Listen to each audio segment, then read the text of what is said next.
This is RBN, the Republic Broadcasting Network.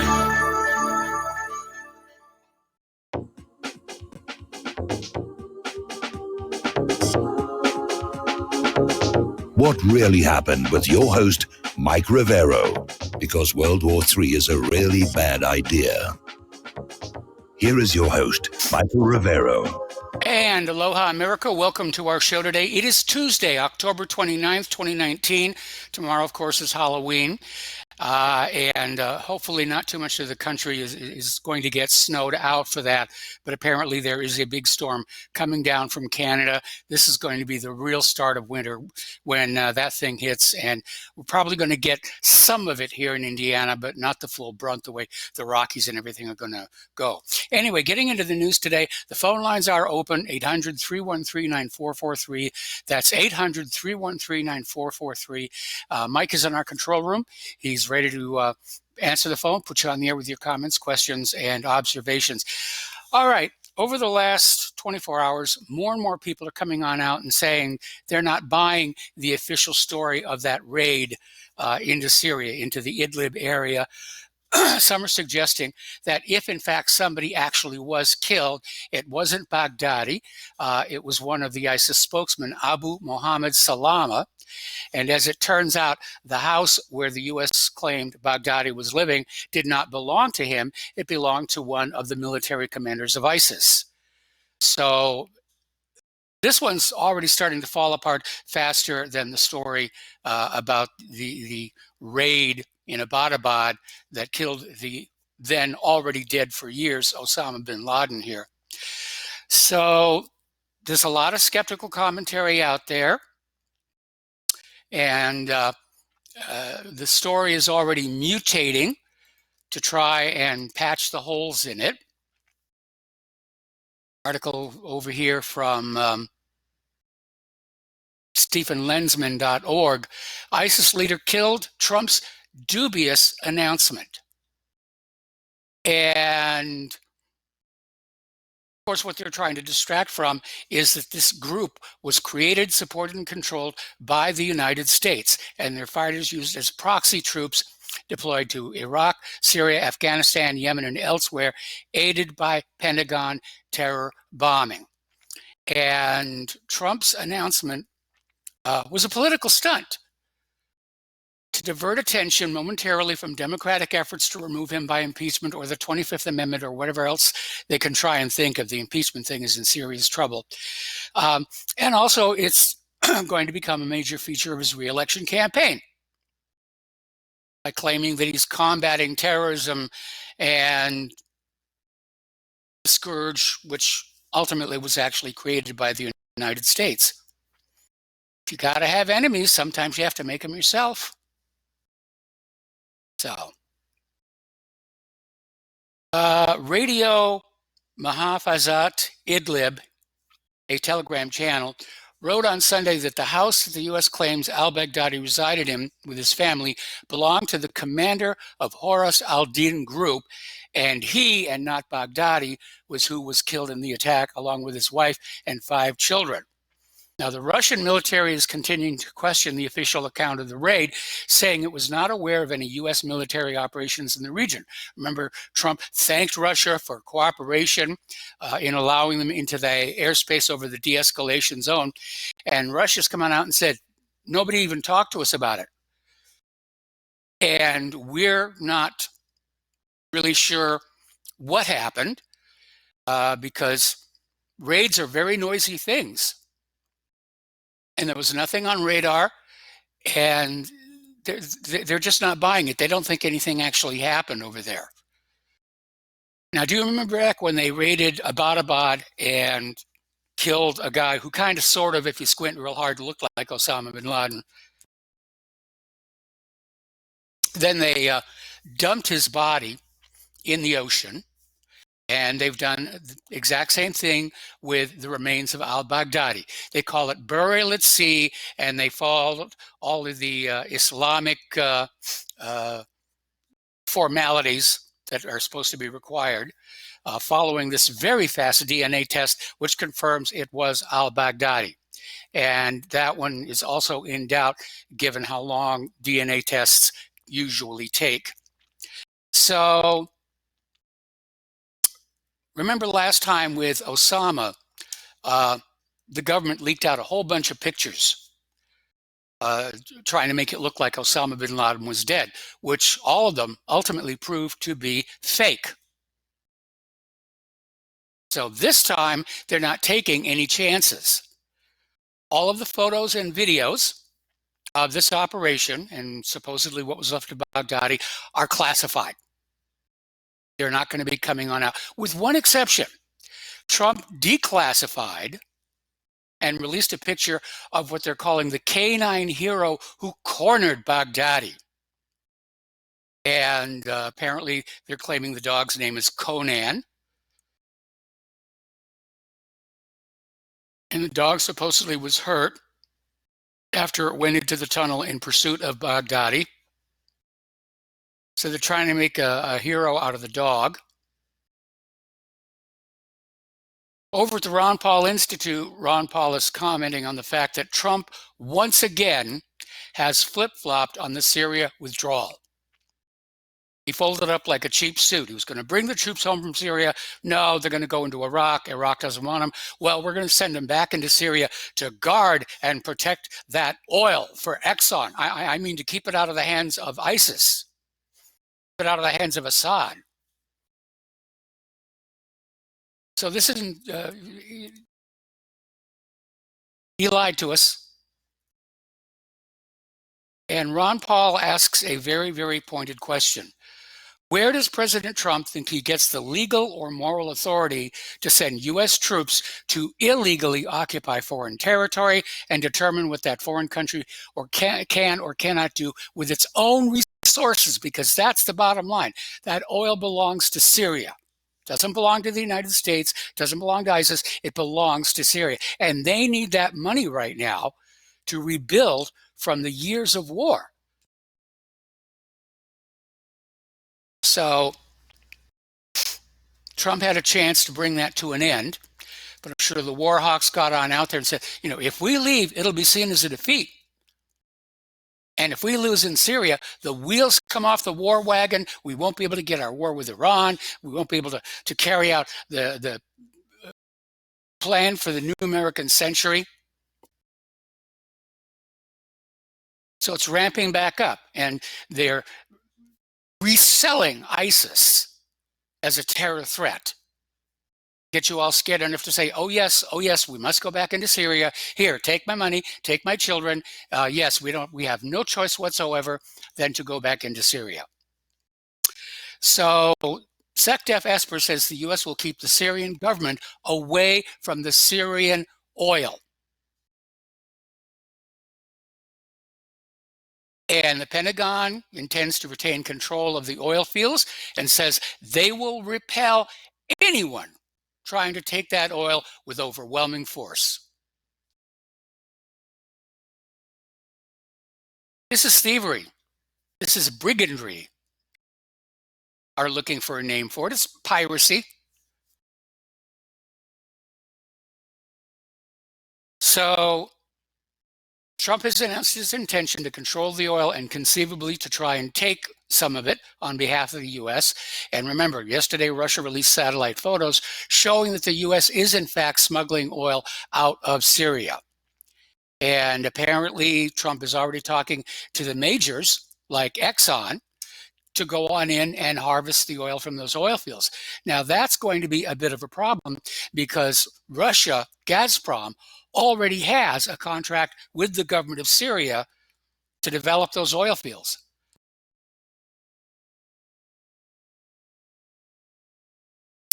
So anyway, Trump's plan to send the U.S. oil majors into Syria, needless to say, has sparked a great deal of outrage.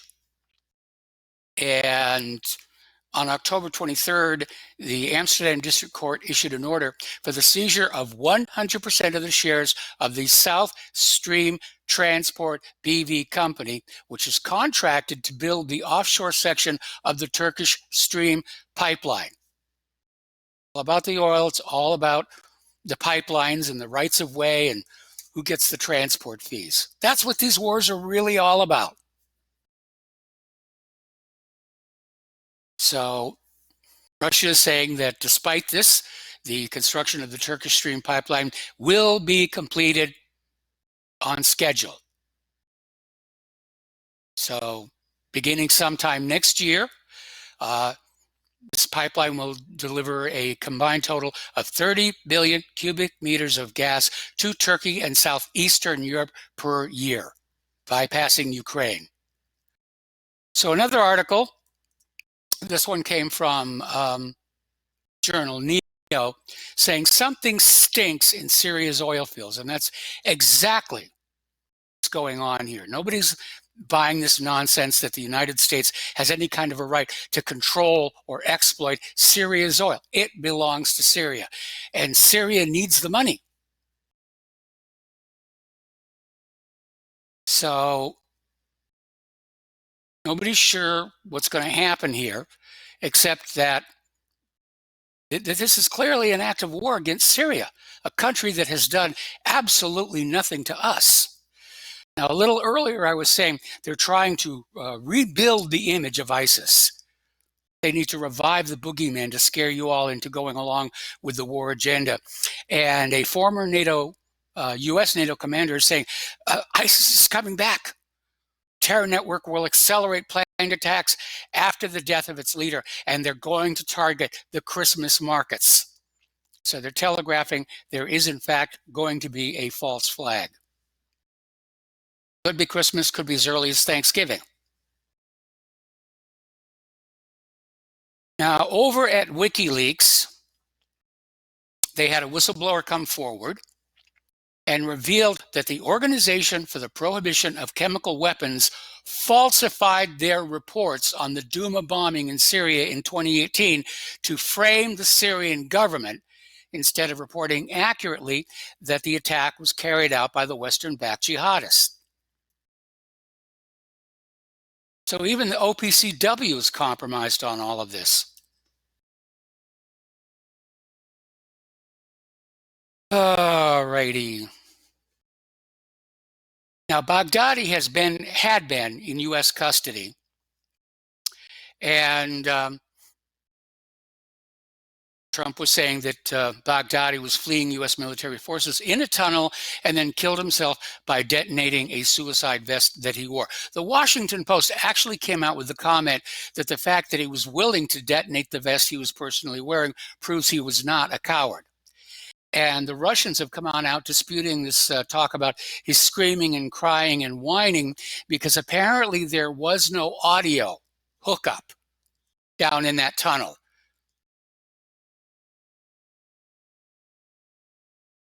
So it's just all fake. It's all fake. So anyway. All right, over in North Korea, they're starting to talk rather bellicose again, saying that the North Koreans are growing impatient with the U.S. and warn of an exchange of fire at any moment amid the stalled talks. And it comes back down to something I pointed out before. The U.S. approach to these negotiations, something they learned from the Israelis, is you give us what we want first, and then we'll do something nice for you. And that's not the way that these things get done. North Korea gives a little, then the U.S. gives a little, then North Korea gives a little more, then the U.S. gives a little more. And, you know, North Korea made a lot of obvious gestures. They shut down their missile testing site. They've done no more nuclear testing. They sent back the remains of U.S. soldiers who had been left behind in the Korean War. They opened up the DMZ and allowed families who'd been separated by the Korean War all those years ago to finally see each other after all those years. Now, yes, for the most part, these are token gestures. But Kim Jong-un is rightly waiting for the United States to say, we got to do something. You know, let's stop holding these military drills off their coast with Japan. You know, it's a big Pacific Ocean. You can have those drills anywhere. and the U.S. refuses to budge an inch. It's almost like they don't want peace with North Korea, which has been my theory all along. All right, we got some callers on the line. Kevin in West Virginia, aloha. Welcome to the show. What's on your mind? Hello. Hi, Mr. Mike. Can you hear me? I hear you just fine. Hello? Okay, cool. Yesterday I called in and told you that I was on the fence with this whole Baghdadi, whatever his name is. Yes. I think you're right. The more that I think about this, yeah, this is staged. This I don't know who they killed, if they killed anybody, but I went back on my phone and was looking yesterday. There's accounts of this guy dying 4 or 5 different times. Somebody can't die 4 or 5 times, or 6 or whatever. The next comment or the next thing I wanted to talk to you about, I keep hearing about this oil, petroleum, and energy. We're all slaves to energy, and Yes. I wish it wasn't the case. But I've been looking into something, and I forget they changed the name of it. Mike Adams was talking about it, and that's cold fusion. What do you know Yes. about cold fusion? Well, cold fusion was announced by 2 electrochemists, Fleischmann and Bonds, and the idea was basically that they'd found a way to create small-scale, low-level fusion with ordinary laboratory equipment. And at first, there were a bunch of scientists who said they were able to duplicate the result. And then all of a sudden, some unknown party came on into the university where these guys worked, and they bought the patent. And that was the last we heard about it. Now, there are still a lot of people pursuing cold energy, but I think in the published description of the setup, they've left out one critical step to make sure that it wouldn't work. And meanwhile, apparently the U.S. military are playing around with it. They think it's a viable power source. Yeah, I do too. I mean, I say this loosely. One of the things that I'm on my own hobby, my hobby's physics. I like physics and electrogravitics and things like that. The thing that I would like to see, I would like to see us not have an electric bill or the flying cars. Like, I think the technology's here, but it's just being suppressed. I mean, Yes. This is ridiculous, the type of world we're living in. It's almost, 2020 almost, and we're still using petroleum. We're still using quote unquote, dirty electricity. I mean, there's cleaner things out there, but yet they're keeping us suppressed. So they keep, and I call them the MFers, and I use that loosely as money funders. These Yes. people, that are funding the money to keep some of this stuff suppressed, and as well as keep us, slaves to this. And I know you said it before. You said it to me before. We're facing a Soviet-style collapse. Everything around us is falling apart. Look at the infrastructure. Look, Yes. California is on fire. Yep. The grids, in California. What is it? There's over 1 million people. 1.4 million people are out of power. I mean, that's third world. You know what I mean? And so, And for I'm them to big on the just sit whole. there and say, this is the new normal, get used to it, be prepared for blackouts. Yeah, it is third world. Absolutely. I mean, and I'm big on this whole cold fusion thing. I'm a little curious about it. I don't know too much about it, but I think, like you said, I think it is viable. And maybe, some of these civilians out here or people like me that, find that to be interesting, maybe we ought to put our heads together and come up with something. Well, I'd like to see it happen, but the idea about cold fusion, if we each of us owned our own little power station, then the electric corporations would be driven out of business, and they don't want that to happen. The same thing with the oil companies. Oil is established big business in this country, and they don't want to look at anything that threatens their profitability.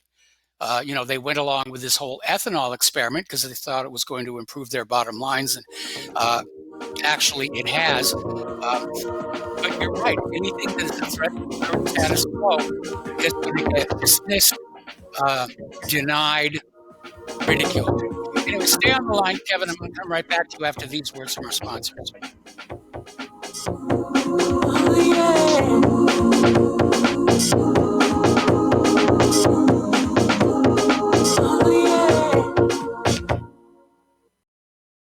Corporate media dominates the American opinion. Finding independent voices that counter this avalanche is becoming increasingly difficult. With the endless corruption running rampant throughout our government, independent voices are needed more than ever to battle the offensive against our freedoms and liberties. As a listener of RBN, no one understands this concept better than you.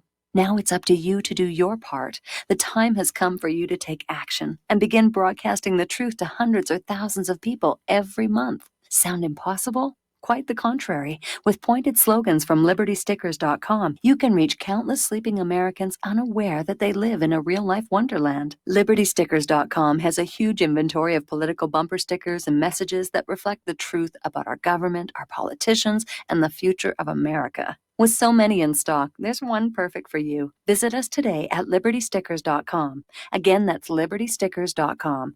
Do your part. Your voice is important. Let it be heard. Folks, we're living in a world the likes of which we've never perceived any clearer than we do now. The plan for global governance has been in the works for generations and would have likely been achieved by now but for the fact that the globalists left open their Achilles heel. With all their tools, Federal Reserve System, fiat currency, no child left behind, and then Common Core education introduced to our schools to dumb us down, vaccines, pharmaceuticals to lobotomize us, GMO foods, insertion of compromised or bought and paid for politicians, judges, mainstream media propaganda, all pieced together like a puzzle designed to ultimately bring the world under submission. But with all their strategy, they forgot one thing: knowledge. And knowledge is power. With knowledge, their bombardment is nullified. Folks, with that, as brilliant and knowledgeable as you've become, among the wisest audience of any radio audience in the world, and you are, I want you to take a moment to reflect and ask yourself, how much of that knowledge did I obtain from Republic Broadcasting Network? How high has my consciousness been raised since I've been a listener? How fast am I now able to discriminate truth from fake news by being a Republic Broadcasting listener? How clear am I now able to see the world since I've been listening to RBN? Ask yourselves those questions, folks. Then ask yourself, what is that knowledge worth to me? Like my morning coffee, how would I survive without it? A voice of truth in a sea of lies. Do we not all need to make sure it survives? Like public broadcasting, we are now finding we can only survive with listener support. Censorship, advertisers being attacked, truth itself being attacked. It's the only way through this. We at Republic Broadcasting humbly ask you to become a supporter. Look at your budget and make a determination of what Republic Broadcasting is worth to you and what you can afford on a monthly basis. Go to republicbroadcasting.org and pledge 20, 30, 40, 50, if possible, 100 a month or more if it's affordable. Click the donate button and become a regular monthly donor. Assure both us and yourself that Republic Broadcasting truth will continue to flow like that morning coffee. The network thanks you. When all this twisted steel was swept away, did these remaining holes reveal what's really happened? And aloha, America. Welcome back to our show. We're talking with Kevin in West Virginia. Do you remember the movie Who Framed Roger Rabbit, and how a central part of its storyline was that this corrupt judge and his cronies had bought up the public transportation system, the red car, and they were going to dismantle it in order to force the people of Southern California to buy cars and tires and boost profits that way. And that's actually based on a little bit of historical reality. Yes, I do. It was a little before my time, but I have seen the movie Who Framed Roger Rabbit. I have. Yes. I have. The other thing that a suggestion for you. I don't know if you've heard of the guy. His name is Joseph P. Farrell. He's got a website called theGizaDeathStar.com, and he gets into alternative uses of energy. And he wrote a bunch of books actually. The ones he's famous for, like I said, the Giza Death Star, talking about how the pyramids of Giza, that they're the outer shells and could be machines. Could have been a weapon. Could have been a machine too. But I think the conversation with energy, I would like to see it being opened up a whole lot more, besides the oil and besides renewable, there's other alternatives out here, and I just wish the discussion would broaden up more into just petroleum and just wind, water, solar, air. There's other ways. Like I said, coal fusion. It's relatively cheap, and it's relatively what's the word I want? More bang for your buck, I should say. Well, I'd hesitate to use the word bang, but you're essentially correct. I mean, I just would like to see that discussion opened up. But that's all I have for you, Mr. Mike. I hope you have a great day. Okay, but there are some online resources regarding cold fusion. You may have to go to an alternative search engine to find it now, because Google is rapidly becoming worthless as a search engine. We're talking about that a little bit later in the show. Okay, we're going to switch over to Steve Elkins. Aloha, Steve. Welcome to the show. What's on your mind? Well, talking about Baghdadi, I think a website, RBN, has it 6 times reported that they killed him, which I guess, we're supposed to forget about those reports all the time, but unless I've just been watching too many episodes of The Terminator, and he just rose up again. But, the whimpering, screaming, and crying, adding all these possibilities, I don't buy it for one moment, because in a fight and flight response for your life, there's no time for any of those things, especially when you have a bomb strapped to your chest and you're thinking about detonating the bomb. There's no time for any of that. So that's drama. That's Washington drama. That's trying to make Trump to feel really good, because time for any of that stuff. You get time for whimpering, screaming, and crying when you're cornered in a cage there, or in a tunnel or something, and you have no way of detonating a bomb. And they're creeping in. Maybe you might, but it's pretty unlikely, because he was the head of the outfit there, ISIS or ISIL. So I just don't buy any of that. It's just typical theater for Washington, and to make Trump feel like a hero, a superhero here. They tried that same crap with Saddam Hussein when they said they captured him. He was hiding below the floorboards or something. And I don't know why they decide to do that, to make themselves look heroic and superhero type. It's not necessary, and I just don't buy it anyway. Like I said, 6 times we've been told that he's dead. Geez, that's a pretty bad track record, but I've never heard anybody in mainstream media talk about that. So one thing I want to throw by you, I think I sent it to you today. There's an article on the RBN website, had me scratching my head a little bit here, and it actually has some credibility, and I just want to throw it by you. Maybe you can make a comment on today or tomorrow. But the article is, Snowden is either a government plant, paid actor, or MK Ultra victim. And as I read the article, it came from, where'd it come from? Blacklisted News. The source was reddit.com. He makes some the author's doesn't actually come out what his name is, but he's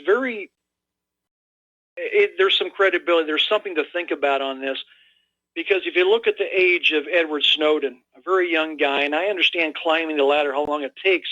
Now, if you're talking about intelligence agencies, it takes a lot longer, because there's a work history that has to be established. There has to be a trust history.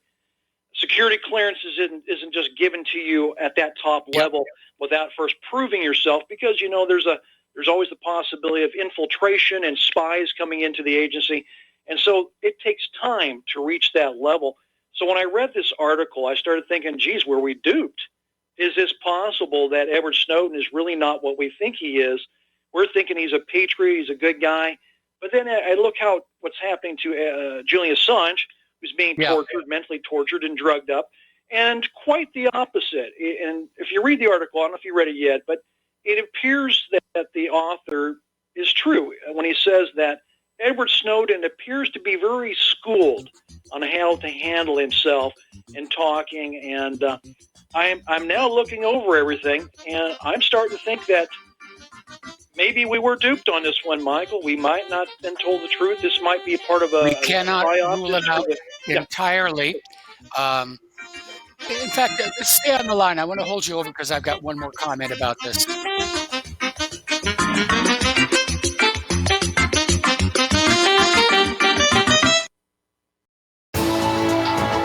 You are tuned in to the Republic Broadcasting Network. Visit our website by going to republicbroadcasting.org.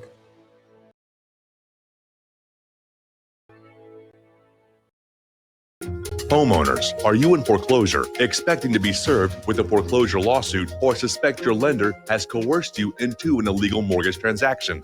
A huge number of mortgages made in the last 10 years have legal issues and are possibly defective. State laws and the U.S. Supreme Court have upheld that defective mortgage documents are grounds for foreclosure defense and for counterclaims in favor of the homeowner. If your mortgage has been sold or assigned since closing the loan, it may be defective and you may be paying the wrong party, and the lender may not have standing or the right to foreclose or collect payments under the law. If you would like to know if your mortgage is legal or not, or know if you are paying the right party, we can help. Our initial consultations are free of charge. We are not attorneys. We are legal researchers and work closely with experienced lawyers who know how to help you find the evidence to help you keep your home. Call toll free 1-855-2-KEEP-IT. That's 1-855-2-KEEP-IT today.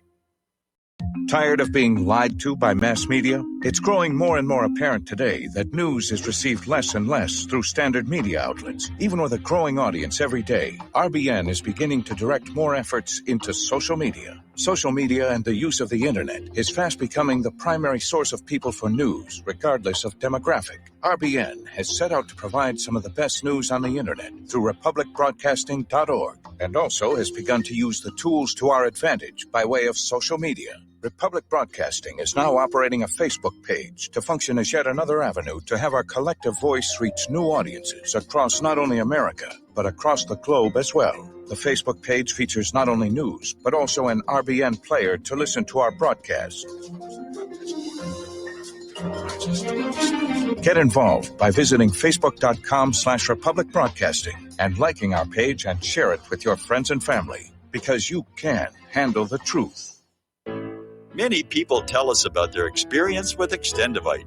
Just listen to what Glenn has to say. Prior to taking it, I had diabetic neuropathy. The Extendivite reduced that significantly. Acid reflux was reduced. I had athlete's foot, very severe. Trimmed that down to about 75%. Dandruff, almost completely gone. I had occipital neuralgia at the base of my skull. I was having migraines, reduced by about 90%.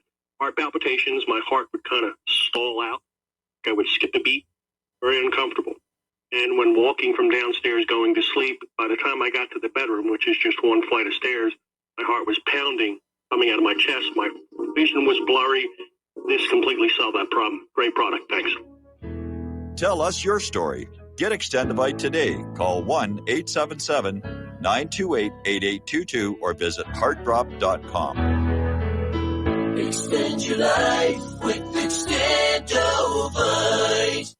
Well, they're stealing down on Wall Street and in Washington, too. You know, it makes me wonder, what's a guy on Main Street to do? I've always tried to be an honest, upstanding kind of guy. But I must admit lately, I thought about giving something else a try. Oh, I want to be a pirate. I want to sail the seven seas. Yeah, I want to be a pirate. And aloha, America. Welcome back to our show here. We're talking with Steve Elkins. And Steve, when the Nazis were rising to power in Germany before the war, the Gestapo got a reputation for being able to hear everything that anybody said, see what everybody was doing, practically read minds. Now, the reality, of course, is they couldn't do that. They didn't have the technology, they didn't have the resources, but they worked very hard to craft that image in order to scare the German people into staying silent. So it's entirely possible that Edward Snowden was doing the same thing with us. I mean, he basically put it out there that the NSA was able to listen to all of our telephone calls. And as we pointed out several times on the show in the past, the claimed technical capabilities of the NSA outstrip present technologies, especially the part about getting anything meaningful out of all that data. So it may have been a giant bluff against the American people for the same reason the Gestapo bluffed the German people. Be careful what you say. Stay silent. We're going to hear you if you speak out. And in that context, then we cannot rule out that this whole Citizen-4 and Glenn Greenwald and all the rest of this stuff was in fact a psyop against the American people. Right. Yeah, it's kind of disturbing to think the other alternative there, because I did believe at the time he was truthful, he was honest, he cared, he's a patriot. And now I start to put pieces of the puzzle together. I look and say, wait a minute, at a guy at this age, how is that possible? Like I said, you have to. They're on their toes, and the top brass make all those decisions. It probably goes to a panel of people who decide who goes up the ladder and who doesn't, and it's got to be based on experience, trustworthiness, ability, a number of things. And I just don't see how a 21-year-old could jump so high up the ladder so fast. It doesn't make sense. In the real world, it does not make sense. In the business world, it doesn't make sense at all. Yeah, well, as you said before, when you look at the way Snowden has sort of been left alone versus how they went after Julian Assange, yeah, something doesn't jibe there. Yeah, I agree. That's it for Mike. Have a great show. We'll talk soon. All right. Thanks an awful lot. We're going to switch over to Peter in Los Angeles. Peter, thank you for waiting. What's on your mind? Yeah, hi, Mike. I'm suspicious of all that stuff as well, with Snowden and Assange. I think Assange obviously was right on, but Snowden revealed a whole lot of really important stuff. Among other things, he revealed that Israel got all the intercepts, right? The unfettered, unedited, raw intercepts. Now, I would tell you that somebody who would release that information, that exposes the deep state, the FBI, the unconstitutional, unlawful wrongdoing that's been going on under the surveillance regime for years, and a whole lot of people are now looking at it and have been looking at it that wouldn't have been looking at it without Snowden. And well, there's an old saying that, rat poison is 90% good, healthy rat food, and only 10% of it's the actual lies. So they had to build up Snowden's reputation with some real tasty morsels, as it were, in order to get us to take the full bait along with the bad stuff. My question here is, if the NSA really had the capabilities they claim to have, why do we have such an out-of-control cybercrime problem? Well, I think your other theory about that is probably apt. It's probably they're making money on it. It's probably ex-NSA people and CIA people who are contractors or who left with all the passwords and all the tools and are doing it, and the CIA gets a cut. That's as good a theory as any that I know. But I would tell you that they don't like any light shown on this at all. And the fact that the institutions that we're talking about have been outed formally as being outside the law, outside the Constitution, and that in itself is huge. People really weren't looking at them as adversarial as they are now. I don't think anybody wanted to do that, or any of the people running the institutions all these years, up to and including the presidents, and the phone companies, by the way, wanted that out. So, I mean, listen, Elkins has a point there. You have to question everything. By the way, he rose not so much in the CIA as a contractor that was rehired by the CIA. But at any rate, Snowden technically was contracted to the NSA because the NSA built but he also was a CIA guy for a while. He worked embassies and some other things. Went to the NSA, so he had a lot of stuff. And by the way, was supposed to be one of the best kept secrets, right? And you don't want too many people in there. And since he had wide exposure from doing it overseas in the embassy from two different agencies, maybe he would have been hired. And by the way, he also said in his interview that I saw on Ryan Dawson's thing that the person who had that coordinating job, basically, that he finally settled into, did nothing with it before. He was some old-timer waiting to retire.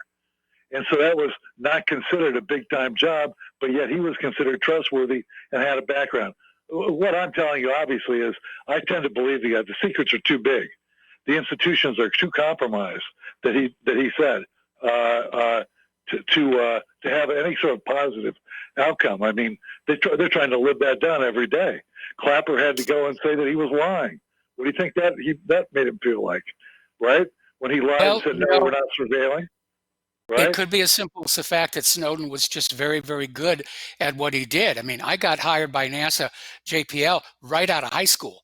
So young people very often are grabbed and groomed and move forward. And it could be that. Let's just say at this point, we're not sure about Snowden anymore. And we're not sure about the NSA. Mike, you're right. Everybody, I have to question everybody nowadays. But I think the magnitude and the volume of what he revealed, I think it's way beyond what they want to reveal.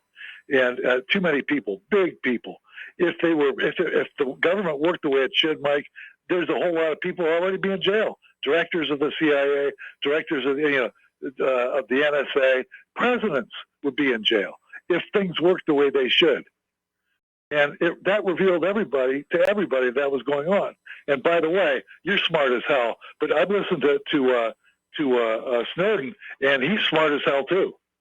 Yes. So, I don't know. I tend to believe the guy, and the other thing I wanted to talk about, and I thought it was interesting, is to my knowledge, they have not released any units that did this Big Daddy raid, right?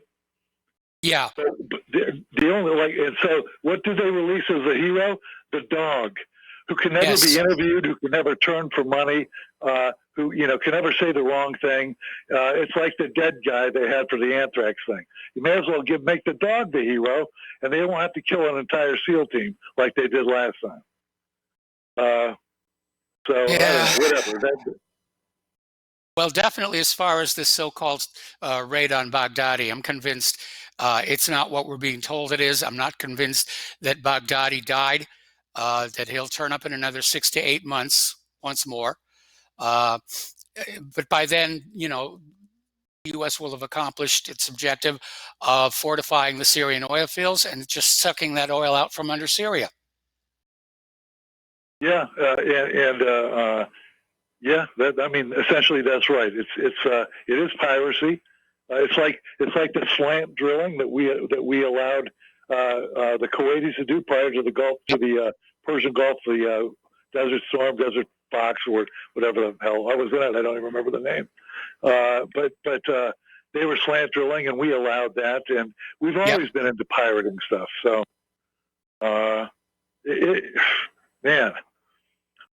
Mike, what do you think about the? I saw something today about the impeachment stuff. Yeah.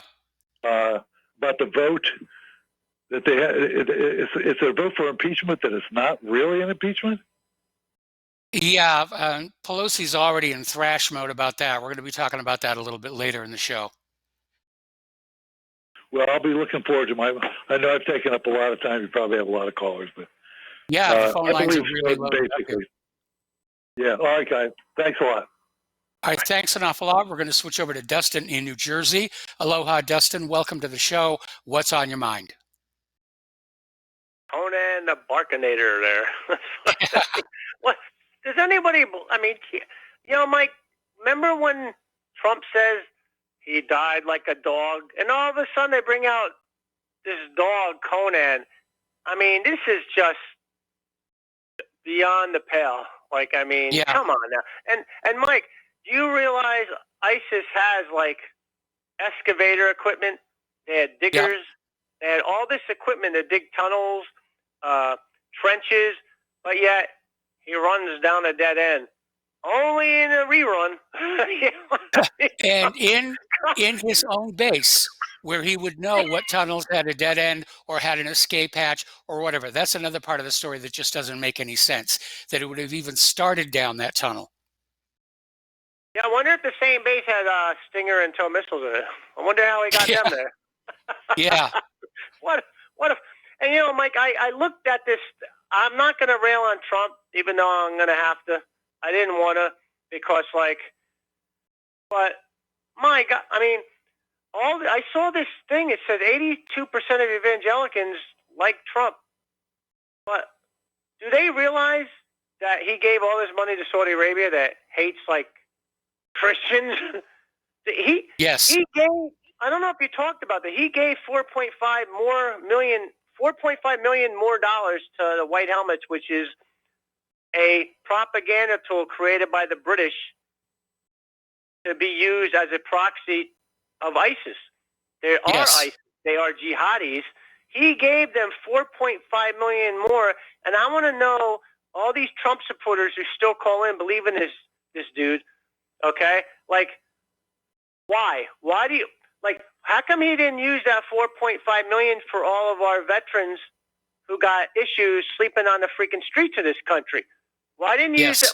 Why is your government and Trump not using that money for them? Why would he give 4.5 million to the White Helmets when we all know, because we call in and you talked about it, and you can just go look at the documentation of the White Helmets, who they are.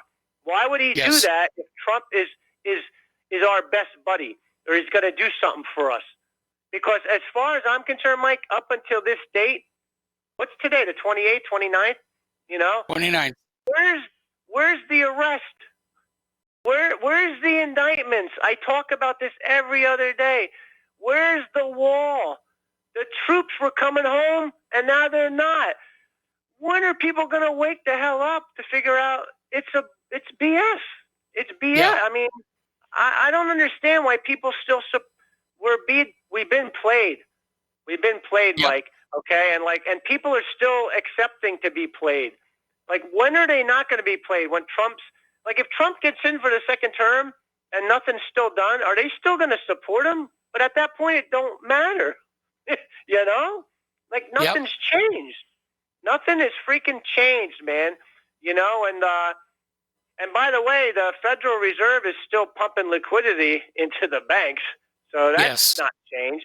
So I'm sorry, but you know, I'm not going to vote anymore, and I had it with this charade, you know, and I thought Trump, you know, Mike, let me tell you, when Trump won, I was so freaking happy, man. I was like, same here. Yeah, man, he's gonna stick it to them, and they stuck it to him, and he didn't do anything about it. It's just, I don't know. I mean, what's your take? I mean, it's beyond disappointment now. It's just a fraud. Now, you know, I mean, this thing about sending U.S. forces into Syria to control the oil, followed by Exxon. I mean, there's no real way to spin that as something that America should be doing, which is why I think they're going to try some kind of a false flag blamed on ISIS to anger the American people, to get us, you know, angry enough to jump back on the war wagon saying, yes, let's go kill them all, and I don't care if it's right or wrong. Now, is that making America great again, Mike? Stealing somebody's oil while we're not building our own infrastructure. My idea of making America great again. My idea of making America great again was rebuilding the factories and rebuilding our technology. But I guess, you know, Trump's idea of making America great again is on ending war. You know, but as Yoda used to say, wars do not make one great. And we all thought Trump was different, but he's more the same. Mike? Have a good night. He's worse in many ways. He's worse in many ways. Anything else, Dustin? All right, we're going to switch over to Steve in West Virginia. Aloha, Steve. Welcome to the show. What's on your mind? Yeah, hi, Mike. I got a couple things. I want to echo what the rest of your callers are saying. I've heard last night that both Iran and the Russians are actually laughing at us. That this is such a joke and such a, you know, like a false flag op, that it's so obvious that they're laughing at us. And I just wonder, you know, I mean, how many people, you know, if you can step back try and step back out of your shoes and take a look at America and how both sides are pitting each other against each other and saying that, you know, the Russian agents on one side, it just looks ridiculous, man. And I'll tell you, when I travel abroad, I'm embarrassed to be represented by our government. I'm almost ready to say it sometimes. I'm a Canadian. And, you know, that might be just as bad, but I mean, these guys are embarrassing. I mean, stuff They they're are. pulling on American people. And I want to point something out too.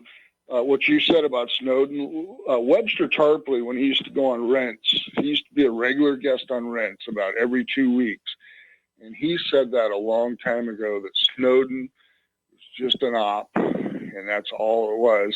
And the guy from Veterans Today said that that basically Assange is what he was is an operative for the Likud party, because you have two sides of Israel going against each other. You have the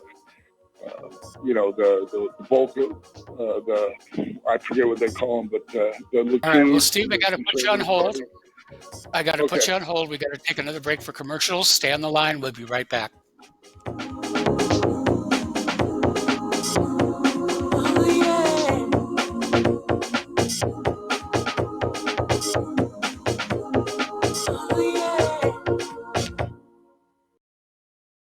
Homeowners, if your lender has gone out of business or sold your transaction to another lender or servicer, you may be the victim of a wrongful foreclosure, resulting in the loss of your home. If you've already lost your home, are in foreclosure, or even in good standing, you can challenge the mortgage transaction's illegal issue, and your property can be restored to you, and your foreclosure can be stopped or reversed, and the mortgage transaction declared unenforceable. State laws, U.S. title codes, the Uniform Commercial Codes, and U.S. Supreme Court rulings have upheld that defective mortgage documentations can reverse or stop foreclosures and enforce property title claims in favor of the homeowner. We are having successes in stopping the process of foreclosure, the enforcement of the foreclosure judgments, the sale of property, and evictions after the sale. We are not attorneys, and we don't give legal advice. We are a professional team of legal researchers, providing forensic mortgage audits and expert witnesses. We have the knowledge to produce the evidence and enforce laws regarding your legal issues. We've been in business for 12 years without a complaint. Consultations are free, and we provide a free title search to confirm if your mortgage has legal defects. Please call 855-253-3748. 855, 2, keep it today.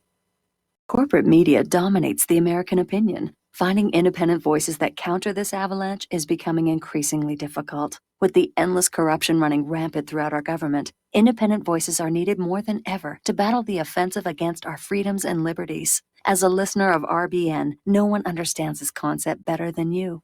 Now it's up to you to do your part. The time has come for you to take action and begin broadcasting the truth to hundreds or thousands of people every month. Sound impossible? Quite the contrary. With pointed slogans from LibertyStickers.com, you can reach countless sleeping Americans unaware that they live in a real-life wonderland. LibertyStickers.com has a huge inventory of political bumper stickers and messages that reflect the truth about our government, our politicians, and the future of America. With so many in stock, there's one perfect for you. Visit us today at LibertyStickers.com. Again, that's LibertyStickers.com. Do your part. Your voice is important. Let it be heard.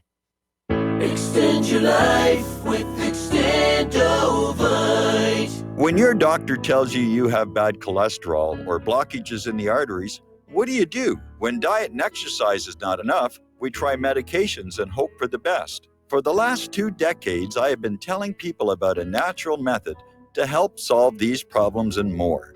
Extendovite can help maintain cardiovascular health and lower blood lipid levels in adults. The 7 herbs in Extendovite are known to work together synergistically to get the results we hope for. There are many testimonials on Extendovite's effect on circulatory-related ailments. Get Extendovite today to start your journey back to a healthier life. To order, call 1-877-928-8822 or visit heartdrop.com or see us on amazon.com. Extend your life with Extendovite. We will not go down in the night without a fight. You can burn up our mosques and our homes and our schools, but our spirit will never die. We will not go down in Gaza tonight. And aloha, America. Welcome back to the show. Here we're talking with Steve in West Virginia and looking at what's going on in our government and our country. And, you know, at heart, I'm a pacifist, but I keep thinking back to this wonderful line from the movie Young Frankenstein by the head of the local police. And he says, "A riot is an ugly thing." And I think it's just about time that we had one. Yeah. Yeah. Mike, I want to get back to what I was emphasizing, though, is the guy from Veterans Today. I know you're not really fond of him, and neither am I, but he does bring up a good point in that he says that, that Israel has two sides, just like we have the Democrats and Republicans. Israel has the Bolshevik side, and they have the Likud conservative side. And the Bolshevik side is the one responsible for pushing all the transgender people, all the immoral sex, and all that stuff on us, and demoralizing our culture here. While the Likud party is like the real stringent Christian, type. Only it's a version of Israel, and it makes a lot of sense. And it makes sense that they're fighting against each other, just like the Dems and the Republicans fight, and that's how we've ended up with some of this. And the other thing I want to ask you about, I watch so many of these people, and they get banned from Twitter, and they go crazy. It's like their dog died, and I don't understand it. I mean, how come when Twitter or YouTube bans somebody, why can't we all just move to, there's so many other channels out there. You got Gab, why can't, we popularize that and or move to another YouTube thing? There's DLive. Well, I think a lot of people are simply outraged at this assault on our First Amendment right to freedom of speech, freedom of thought, freedom of expression. And to see American corporations join with our Congress in wanting to shred the Bill of Rights, I think that's upsetting to a lot of people. And they're venting about it. Why are we being shut down just because we asked an imprudent question? Now, apparently, there is somebody who started a court case saying that this is a free speech issue, and it's going to take it all the way to the Supreme Court. Yeah, one other quick, I agree with you. One other quick thing I've got, though, is that some of these people that have all these big channels on YouTube, they went in doing this as, to be outspoken and as like a part-time thing to be outspoken about what's going on in our government and to let people know what's going on. But now what they've done is they've converted it they've quit their jobs and they've converted, this thing to a full-time job. So they're beholden to that money. And if they lose that money, I think you got to approach it, where you have your regular job, do your regular job, and then come on as a patriot at part-time, and don't rely on the money. Don't think you're going to get the money. Well, I can tell you from personal experience, nobody gets rich in independent media. All right. Well, Steve, we're going to let you go. Got to do station identification. We got more callers waiting on the line as soon as we get back with hour number 2.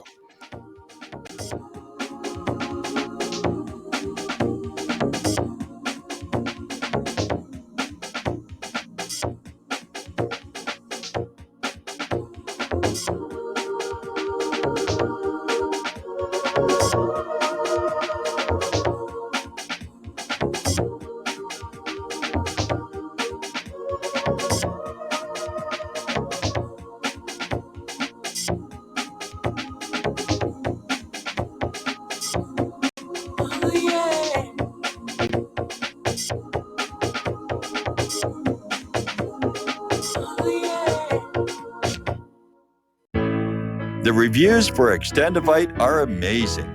Here are some from Amazon. September 2018. Extendivite works in keeping my blood pressure in the normal range.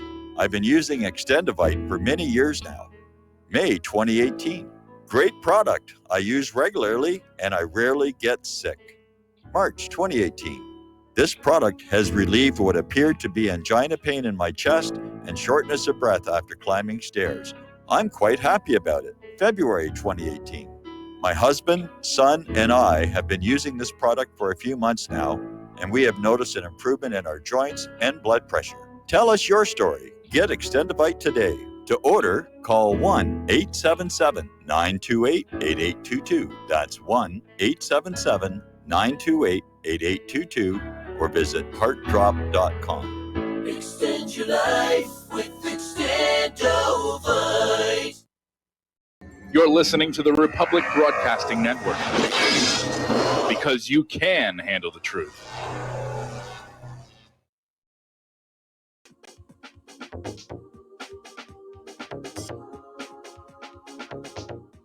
What really happened with your host, Mike Rivero. You're listening to the Republic Broadcasting Network, where you'll find out what the Fukushima's going on.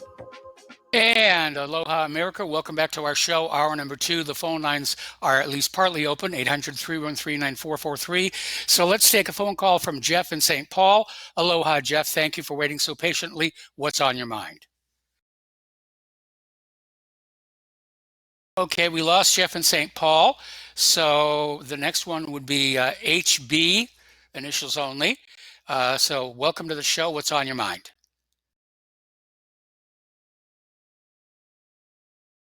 HB? Oh, yeah. Hi, Mike. Hi. You were short with that last caller. That last caller apparently dropped. Okay, I'm here. I was talking to my wife.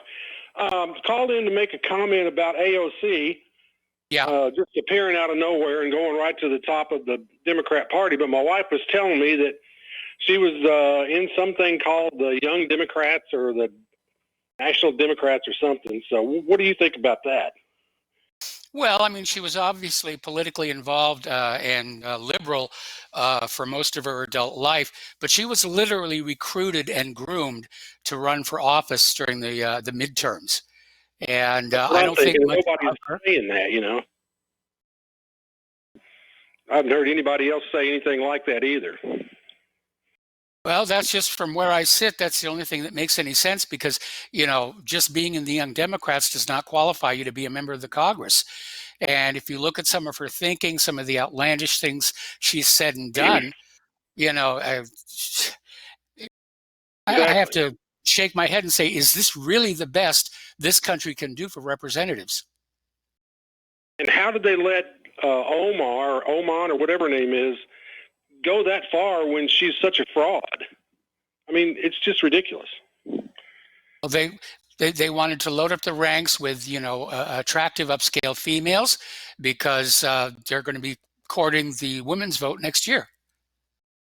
Well, yeah, but I meant the Muslim aspect of it too. But, you know, I don't know. Well, welcome to the mainland. Oh, I was going to tell you, I've got a Muslim name if it ever comes to that. I'm going to be known as Knoxville Al Mufdadi.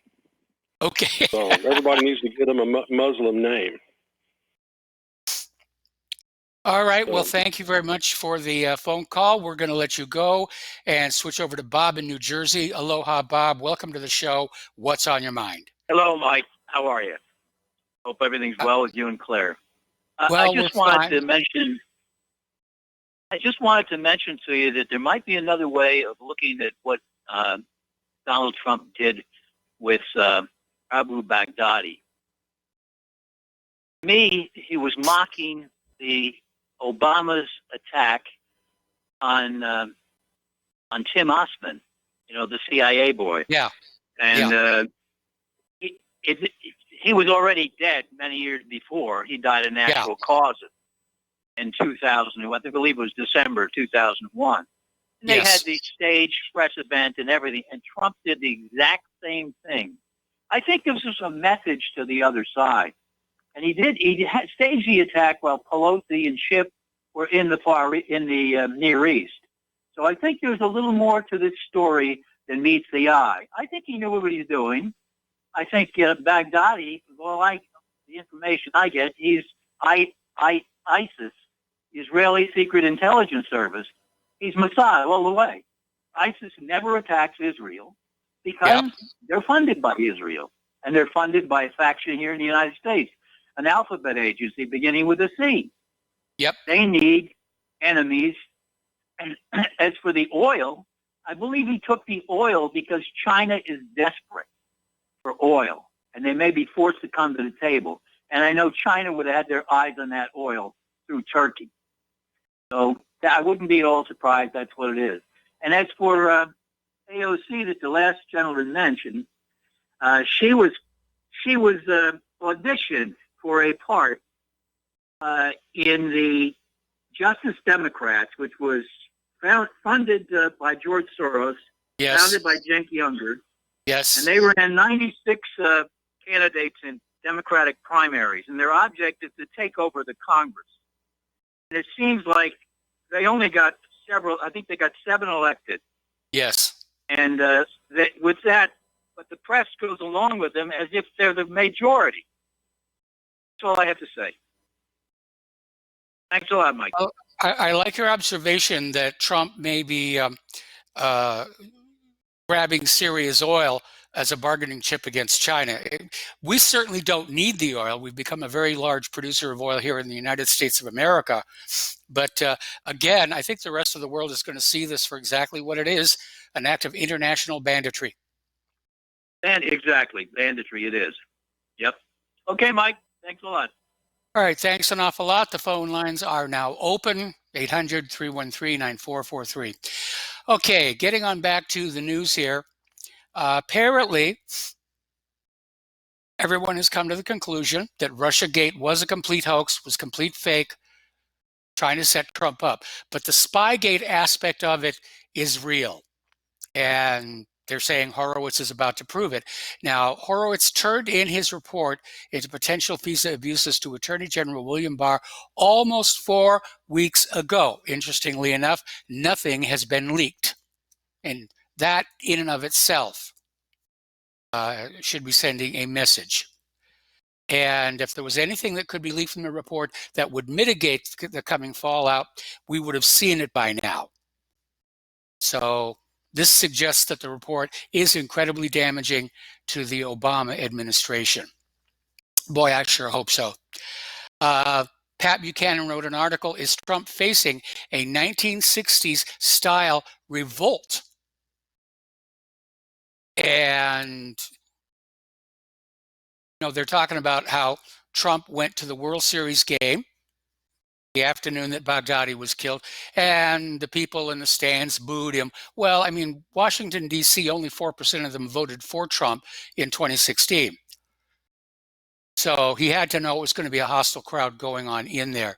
But again, and also, if you look at how much those tickets cost, you're not going to get your middle-class working Trump supporter in those bleachers. They're at home watching on TV, having a beer. So Nancy Pelosi has called for an impeachment vote on Thursday, except it's not really an impeachment vote. It's a vote on a bill to define the correct procedures to move forward with the impeachment, which are already defined in the Constitution, I should point out.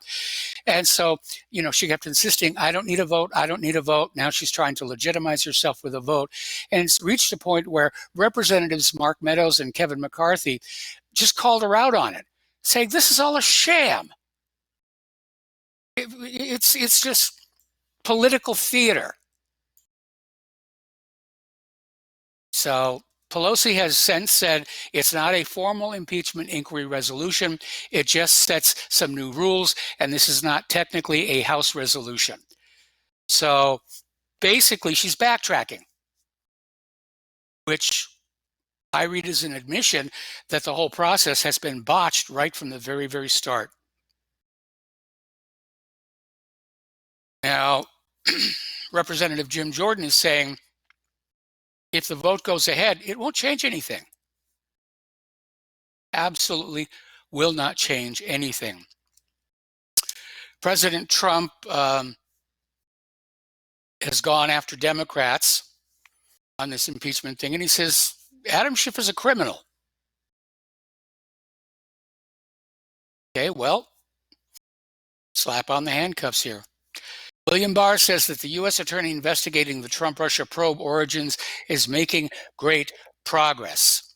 And he's defending John Durham as having a great reputation for nonpartisanship in an interview on Fox News, which doesn't mean he can't be threatened or bought or blackmailed. But I am getting really tired of all this teasing that's going on in corporate media. We're almost there. We're going to investigate. There's going to be an inquiry. We're going to go after all these people that you Americans know did all these horrible things.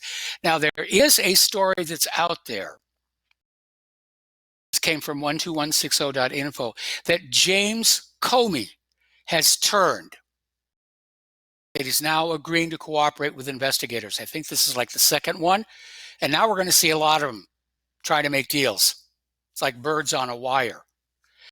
So this came originally from Agenda 21 Radio. Former FBI Director Comey has turned against those involved in the attempt to remove President Trump from office. So we'll see what happens there. Now, another development in the Michael Flynn case. Apparently, Judge Emmett Sullivan had a comprehensive briefing by attorney Sidney Powell, who represents General Flynn. And after that briefing, the judge canceled the Flynn hearing set for next week. Now we know Powell is saying, we got the FBI fabricating evidence to frame this guy. It's time to dismiss all the charges and just let him go. Flynn's still going to have all those legal bills to deal with. But, he's got one heck of a lawsuit against the people who perpetrated this fraud. He could sue the FBI for defamation on the basis of their altering his FD 302. And again, in this age of digital recording equipment, why are they still using FD 302 forms? Which, as this case proves, can be altered, can be forged. So when you take a document and you're copying from one to the other and paraphrasing as you go, you open up at the very least the possibility of mistakes, at the very worst, cover up. And we saw that in the Vince Foster case back in 1994. Now, the courts have ordered the Department of Justice to turn over the secret grand jury materials from the Mueller investigation, and the Department of Justice is pushing back, saying it'll be irreparably harmed if Congress gets that information. So they've got something to hide. Wouldn't it just be wonderful if it all fell apart at the same time? March into Washington, D.C., we go along on tar and feathers, and we reset the government back to what it was when the Constitution and the Bill of Rights was first signed. Everything up to and including that 13th Amendment. Now I want to add a 14th Amendment in there. No more private central banking. Because that's what has brought the entire globe to the edge of collapse. Over in North Carolina, a panel of state judges are blocking the state's GOP-friendly congressional map from being used in 2020, saying it's very obviously been gerrymandered, for political gain. This is a win for Eric Holder's initiative. We're getting word now that Joe Biden is going to step down from the presidential race because he's simply not getting the donors. Remember, I think it was last week, we were talking about how Biden had gone out there with the high ground saying, I'm not going to take money from the super PACs. And then late last week, he said, yeah, I need the money from the super PACs. And apparently the super PACs have kind of ignored him. So we're hearing he's going to drop out. That puts Elizabeth Warren in position number one. President Pocahontas. Boy, just imagine how that's going to look. All right, back to the phones here. Tom in Florida. Aloha. Well, actually, no, Tom. No, go ahead, Tom. What's on your mind? Yeah, good day, Michael. Your last few callers are really good. Speaking about that, Omar, I believe now she has a white boyfriend. Have you seen pictures of her boyfriend? Not really, but then I'm not following the celebrity news these days. Well, they had that on One American News where her boyfriend, and she married her brother. I don't know if you know that. She was married to her brother. And that involved immigration fraud. That is correct. And as far as AOC goes, I heard something about, she's Puerto Rican, as you well know. There's something about her in her family's tree about something. I can't remember exactly what, so I better not say, but I heard it's kind of leftist to the left. I mean, how she was raised and stuff. So kind of weird. I can't remember. I saw an article about that. I can't remember. I think it was in the scandal sheets. But anyway, Yeah, Michael. I heard Dustin earlier. Dustin, he said he ain't gonna ever vote, so he's not gonna vote again. New Jersey, you got a senator needs to go. His name is Robert Mendez. That jerk. You should get rid of that jerk off. So you should vote him out. You should try to vote some of those liberal, licky, kissy, touchy-feely Democrats you got in the great state of New Jersey. It's a shame that state is the highest tax state in the country, and people are fleeing left and right out of there. It's just it's amazing how they're leaving there, going to the Carolinas and stuff, and they're south. It's unbelievable. And if Dustin wants that cold weather, stay right there in Jersey and have a good time. But Michael, are you there? Yes, I'm here. Yeah, Michael. Another thing is, Trump gave a speech in Chicago. I was listening to it today about what's the crime rate in Chicago. He was in the city of Chicago, talking about the mayor the police chief didn't show up. The mayor is a leftist, lesbian, communist, Bolshevik. I mean, that was one time one of probably the greatest cities in the world, Chicago. Now it's what's that, Michael? I didn't say anything. Yeah. Oh, I heard a noise. Anyway, Chicago's gone to pot. Let's put it that way. And we keep having, they're talking on One American News right now, Michael. I want you to talk about this. They're talking about in the Obama administration had all these illegals coming in here, and they were supposed to be taking their DNA. Have you heard anything about that? Well, the DNA testing was supposedly to guarantee that children who were being brought in were really the offspring of the adults they were in the company of. Yeah, well, the Mexican government's taking the DNA of the Guatemalans and Ecuadorians that are coming into Mexico trying to get citizenship there. The illegals that are pouring into Mexico, the Mexican government's taking their DNA. But the United States is not. I understand the program basically just ran out of steam or ran out of money or was, politically incorrect. How dare you even think that these people trying to sneak into our country without being citizens would lie about something that important? Well, exactly. Michael, let's get back to Donald Trump. Yeah, he's not the greatest president. Like I've told you in the past, he ain't no Teddy Roosevelt. Or forget that. But at least he's not even Millard Fillmore. At least you got a guy with Trump that brought out the immigration. You would never hear this out of a Democrat, Hillary or Warren or Biden. They would all shut their mouth and let them keep pouring in by the millions. So let's put it this way: you never even heard of the deep state, the swamp, and all that. And people are just attacking Trump left and right at baseball games, like you said. Washington D.C. is 4% Republican, the rest 96% Democrat. You know what? Screw the base. That's another thing. I think all these sports now are rigged. You ever remember you remember that show that used to come on with was it the scientific show? Oh gosh, can't think of it right now. Oh gosh, I can't think of the name of the show. Anyway, they had this episode with the girl, the redheaded girl with Mueller, Mutter, and I can't remember the show right now. I went blank on the show. We'll just think about it. Yeah. But anyway, in one of the episodes, they have the Smoking Man. You remember the Smoking Man? Yeah. Oh, you're speaking X-Files. Yeah, X-Files. That's it. And the X-Files. You remember what the Smoking Man said in that show, Michael? The one episode. Well, I'm a big X-Files fan, but I don't remember. Without more information, I can't figure out what episode you're talking about. The one episode he's talking about the betting of the sports, and all the sports are fixed, and he's talking about the Super Bowl. And the Smoking Man said the Buffalo Bills will never win the Super Bowl. I don't know if you remember that episode. Yeah. I thought that was intriguing that in that X-Files one episode, the Smoking Man was talking about how sports is like basically fixed and they already know what the results are before the results come out. I thought that was really intriguing seeing that one episode. I'll never forget that episode.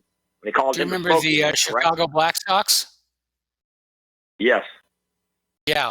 That's what that was a big scandal with Shoeless Joe Jackson, I think it was. Yeah, and all the horse race fixing going on. I mean, anything that involves gambling, whether on or off the track, organized crime is involved in it, and they're going to shift the game to whatever's going to make them the most money. Anyway, Tom, we're going to let you go. All right, I'm going to hold you on Stay on the line. We'll be right back.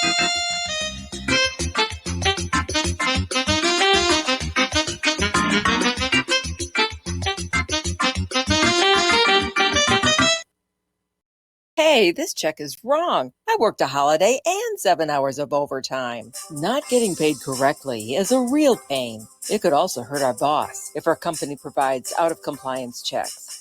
That's right, construction companies doing business with the government can get fined, or officials of the companies can go to jail if the checks aren't right. It's a law. The Davis-Bacon Act has 30 compliance issues for every check, but there is an easy way for construction companies to be in compliance. EMARS offers Compliant Client, a web-based system that finds and corrects all 30 of the possible out-of-compliance check issues. Users of Compliant Client report an 80% savings in time and money. Running a weekly payroll usually takes about 5 minutes. All 15,000 plus clients of EMARS have never had a legal compliance issue. Plus, they sleep better on check day.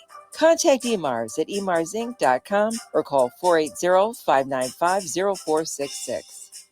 Folks, we're living in a world the likes of which we've never perceived any clearer than we do now. The plan for global governance has been in the works for generations and would have likely been achieved by now, but for the fact that the globalists left open their Achilles heel. With all their tools, Federal Reserve System, fiat currency, no child left behind, and then Common Core education introduced to our schools to dumb us down, vaccines, pharmaceuticals to lobotomize us, GMO foods, insertion of compromised or bought and paid for politicians, judges, mainstream media propaganda, all pieced together like a puzzle designed to ultimately bring the world under submission. But with all their strategy, they forgot one thing: knowledge. And knowledge is power. With knowledge, their bombardment is nullified. Folks, with that, as brilliant and knowledgeable as you've become, among the wisest audience of any radio audience in the world, and you are, I want you to take a moment to reflect and ask yourself, how much of that knowledge did I obtain from Republic Broadcasting Network? How high has my consciousness been raised since I've been a listener? How fast am I now able to discriminate truth from fake news by being a Republic Broadcasting listener? How clear am I now able to see the world since I've been listening to RBN? Ask yourselves those questions, folks. Then ask yourself, what is that knowledge worth to me? Like my morning coffee, how would I survive without it? A voice of truth in a sea of lies. Do we not all need to make sure it survives? Like public broadcasting, we are now finding we can only survive with listener support. Censorship, advertisers being attacked, truth itself being attacked. It's the only way through this. We at Republic Broadcasting humbly ask you to become a supporter. Look at your budget and make a determination of what Republic Broadcasting is worth to you and what you can afford on a monthly basis. Go to republicbroadcasting.org and pledge 20, 30, 40, 50, if possible, 100 a month or more if it's affordable. Click the donate button and become a regular monthly donor. Assure both us and yourself that Republic Broadcasting truth will continue to flow like that morning coffee. The network thanks you. What this country is coming to, I sure would like to know. If they don't do something by and by, the rich will live and the poor will die. Doggone, the panic is on.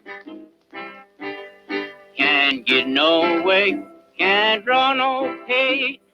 Unemployment getting worse. And aloha, America. Welcome back to the show. We're talking with Tom in Florida. And Tom, you had one more thing you wanted to talk about. Yes, sir. Yeah, Michael, did you have a chance to see the news on Newsmax, the thing about the Kennedy assassination? With Bob Barr, Robert Barr? Robert Baer. I think it's Robert Baer's name. Robert Baer is his name. Robert Baer. I think I did catch that. That was very, very interesting, and I want to ask your opinion on this, Michael, because what he showed in that 2-hour documentary is totally amazing to me. Yes. The month before Kennedy got assassinated, Lee Harvey Oswald went to the swamp outside of Newark, I guess off the Mississippi River. Did you see that documentary? I may not have seen that part of it. I mean, 2 hours is a lot of time to me. Are you talking about the time when supposedly he met Clay Shaw along the banks of the river? No. Okay. No. He was training with the Cubans. They had Cubans yes, of course. Operation Mongoose. Yeah, but that was really interesting to me on that was when, and this is all documented, you can bring it up on your computer, was really interesting what Mr. Bear was talking about was that J. Edgar Hoover had a memo that Lee Harvey Oswald was telling Fidel Castro, wherever I guess it was in Havana or whatever, and he's telling Castro, I'm going to take care of Kennedy. Basically, he's going to, what he was going to do this to Kennedy. And Castro, being, of course, he was a communist leader of Cuba, he kept it quiet. He didn't let anybody know about it. But J. Edgar Hoover basically had a letter saying he heard that. I don't know if they had a tape on it or what.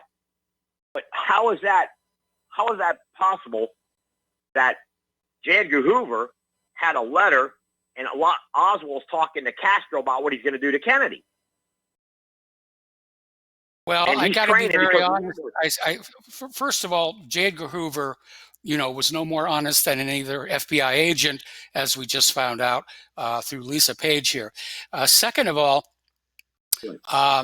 the Oswald who went to Cuba was not the Lee Harvey Oswald. That was actually illustrated by photographs that were shown in Oliver Stone's movie JFK. So they just sent somebody down through Mexico over to Cuba saying, hi, I'm Lee Harvey Oswald. I'm going to kill the president. But you need to understand the original plotters of the assassination, they didn't want a Lee Harvey Oswald at all. They wanted a link directly to Cuba to anger the American people into supporting a second invasion following the collapse of the Bay of Pigs. Exactly. And you're absolutely correct, Michael. But listen, Lee Harvey Oswald is on tape. It's all archived. It's everything. Forget the Zapruder tape. Lee Harvey's on the video saying, I didn't shoot. I didn't kill anybody. And, and they did that. They did the lie detector test on him, on his voice imaging, I guess they call it. And he passed the test. So when Harvey Oswald, 24 hours before Jack Rubenstein shot him, and I guess I was in the jailhouse in Dallas. Yes. Oswald, basement of the police. Being interrogated by the sheriffs, and he's telling them, hey, I didn't shoot nobody. That's even on film. Yeah. So my point is, they know for the month before Oswald went to Dallas, that was a missing 30 days. And this guy on the Newsmax documentary, he actually found out where Oswald was. He actually pinpointed where Oswald was working in the garage and where he went to go train in the swamp off the river, the Mississippi, and then how it was tied in because, like you had mentioned, the Cubans felt betrayed that Kennedy backed out of the Bay of Pigs with air support. So did the CIA. Yes, but the guy, this guy who brought this Newsmax documentary, Robert Baer, this guy was unbelievable what he brought out. He was thorough, and I mean, tell you, this guy's an ex-CIA agent, so it was really intriguing to see that program and to see how it all really went down. And Oswald, before he gets killed, 24 hours before Rubenstein shot him, Jack Ruby, Rubenstein, his name was not Ruby. He's another player. I don't want to get into that. You'll figure that one out. But yes, Oswald's basically saying, I didn't shoot nobody. So, I mean, this is unbelievable what's going on with this documentary here. Yeah. It's explosive. It really is. And then, look, I don't know what to say, Michael, but like what's going on in the Middle East, all those countries in the Middle East now want atomic bombs. Figure it out. Look at Pakistan and India. They're ready to go at it. They both are nuclear power. So yes, if that ever goes down, that will be the ignition of the end of the world right there. If those two actually ever go at it. Remember Tom Lehrer wrote funny songs? Yes. He had the proliferation song. Yes. Remember that? Yep. Yes. Okay, well, we got to take another break. We got to take another break for commercials, and we'll be right back.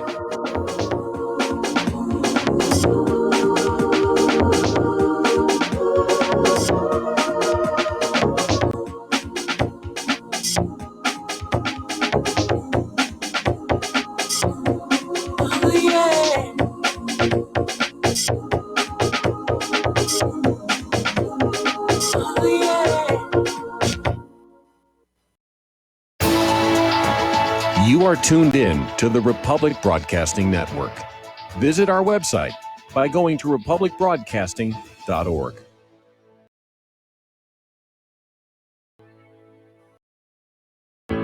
Many people write us about their experience with Extendivite. Allow me to read you some from Amazon.com.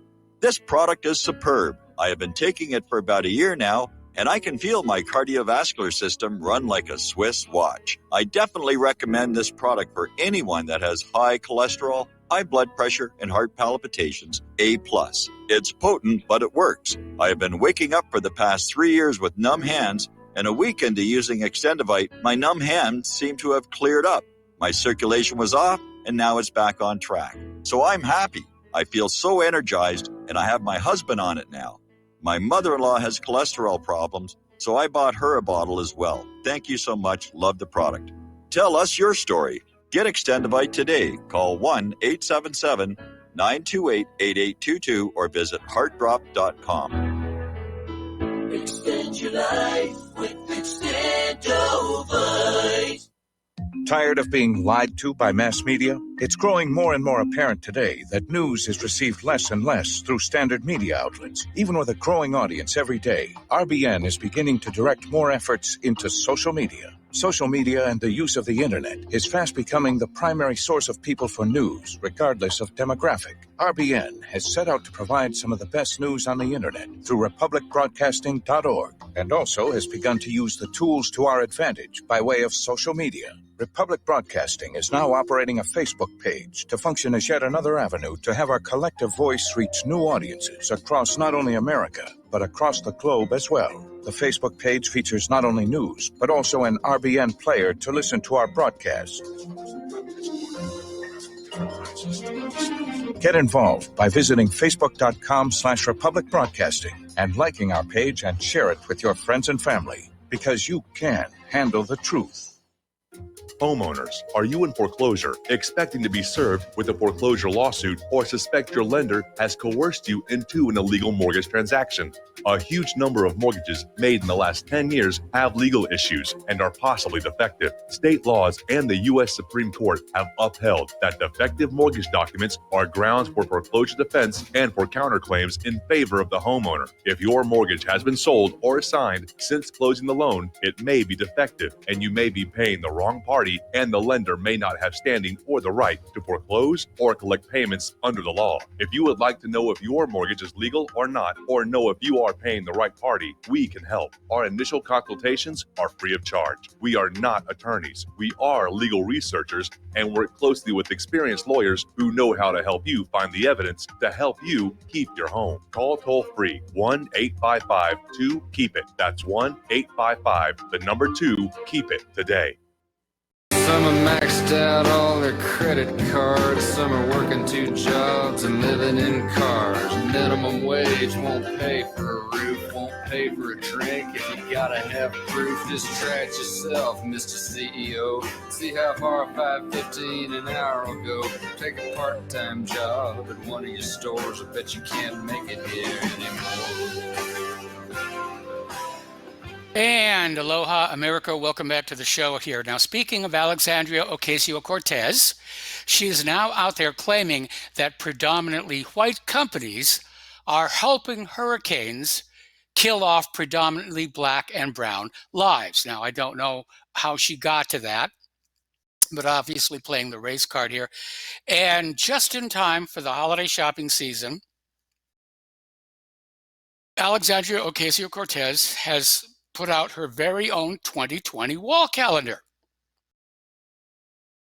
And apparently the comment there is not all sheroes wear capes. Just in time for the holidays, the perfect gift for all your friends who are too dumb to use a smartphone calendar or too dumb to realize what a phony AOC actually is. All right, let's get back to Katie Hill, who rose to political victory during the 2018 midterms and has now fallen from grace following revelations of her being a wild child. And I want to be a little clear here. I don't have a problem with her being a wild child. We were all young once. We all probably have done things we wish we hadn't.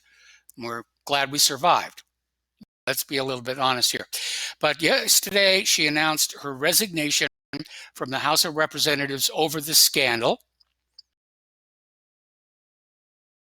And today she's come on back. She's issued a video saying that all of this was the fault of her abusive husband, the right-wing media, and GOP. That somehow they're responsible for the Thrupal relationship and the Naked Bong Party scandal.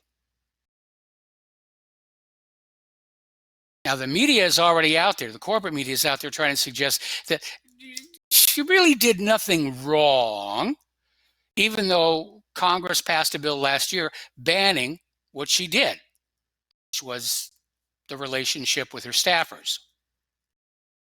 So, you know, under the Me Too rules, hashtag Me Too, no person in a position of power can truly receive consent from a subordinate for a relationship. And it looks like the Democrats did not learn from the Al Franken episode. And Katie Hill is out there saying that this is just revenge porn, and she and her ex are going through a very nasty divorce. So members of Flags Across the South are out there saying that the political divisions that we're seeing in this country are fueling rising concern over a new civil war. And I'm hearing more and more people talk about this. And, you know, it wouldn't be, you know, line ahead against each other as it was in the first Civil War. It'd be more of a guerrilla battle. They're out there openly saying, yeah, it looks like one is going to come. And I hope he's wrong. That's all I can say. I hope he's wrong. All righty. Interesting little article. This was written by Alice Bird. And she starts out by saying, by quoting Thomas Jefferson, writing to Stephen William Smith from Paris in November of 1787, saying, "The people cannot be all and always well informed. Part which is wrong will be discontented in proportion to the importance of the facts they misconceive. If they remain quiet under such misconceptions, it is a lethargy, a forerunner of death to the public liberty. What country can preserve its liberties if their rulers are not warned from time to time that their people preserve the spirit of resistance?" Now, what this article is saying is that basically it's time to start letting the government know we have reached our limit. She goes on to quote, of course, from the Declaration of Independence. "Prudence indeed will dictate that governments long established should not be changed for light and transient causes, and accordingly all experience hath shown that mankind are more disposed to suffer while evils are sufferable than to right themselves by abolishing the forms to which they're accustomed. But when a long train of abuses and usurpations, pursuing invariably the same object, evinces a design to reduce some under absolute despotism, it is their right, it is their duty to throw off such government and provide new guards for their future security." And the point that she is trying to make, at what point do the American people say, we have suffered enough? We have reached the breaking point. We will endure no more. I'm mad as heck, and I'm not going to take it anymore. Now, we have been very critical of the corporate media on this show for being such industrious and liars. But the fact is, it has been going on for a very, very long time. It's just that we, the American people, didn't see it. Now, Herbert Hoover built the Federal Broadcasting Shield in 1927. That was when radio broadcasting was really starting to make its way into the mass public, and they wanted to get a handle on it, just like they're trying to get a handle on the internet today. Now, Franklin Roosevelt fashioned it into a weapon in 1934, and the Democrats have never put it down since then. So the relationship between the corporate media lying to the public and the Democratic Party goes back pretty much all the way to World War II. And the press got politicized. Yet in school, your children are being taught, we have a free, unrestrained press. No, we don't. Been gone a long time. Okay, let's talk about the economic news here a little bit. Apparently, there's a phenomenon that has started to worry or excite investors. Companies that are missing their earnings per share forecasts are surging. And what's going on here is markets have learned economic data is irrelevant as long as you have a central bank that can create and inject trillions in liquidities just out of thin air. Corporations are issuing trillions in debt to repurchase trillions in stocks, which pushes the S&P to an all-time high. They're gaming the system to keep it going. Ordinary investors are out. I saw an article the other day. You've probably seen all these commercials on TV for, doing online trades from home.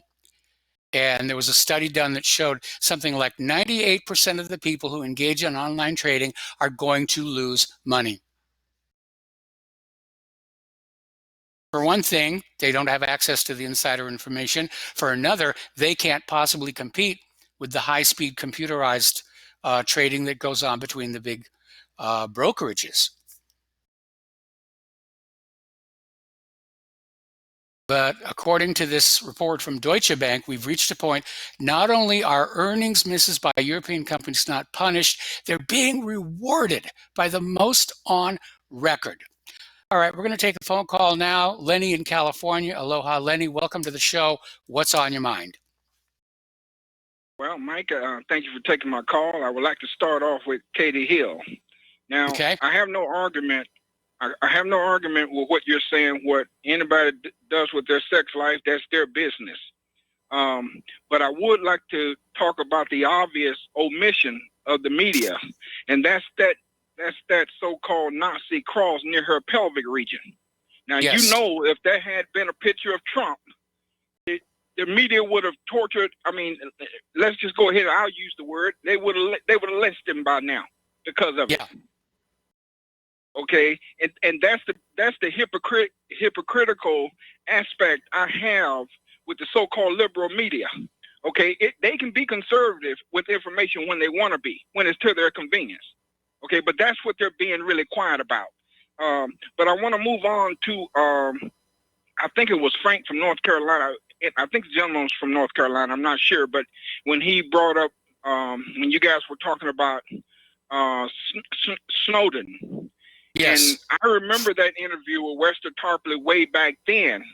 And Tarpley said that the only reason that he was allowed to escape to Russia is that the U.S. was hoping to use him as a double agent against Russia.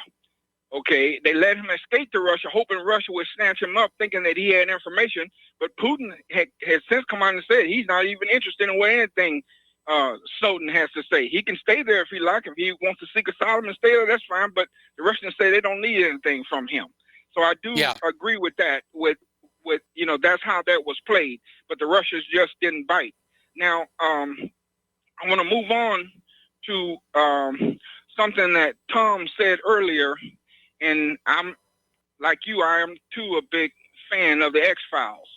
All the intricacies of it, and even down to the name.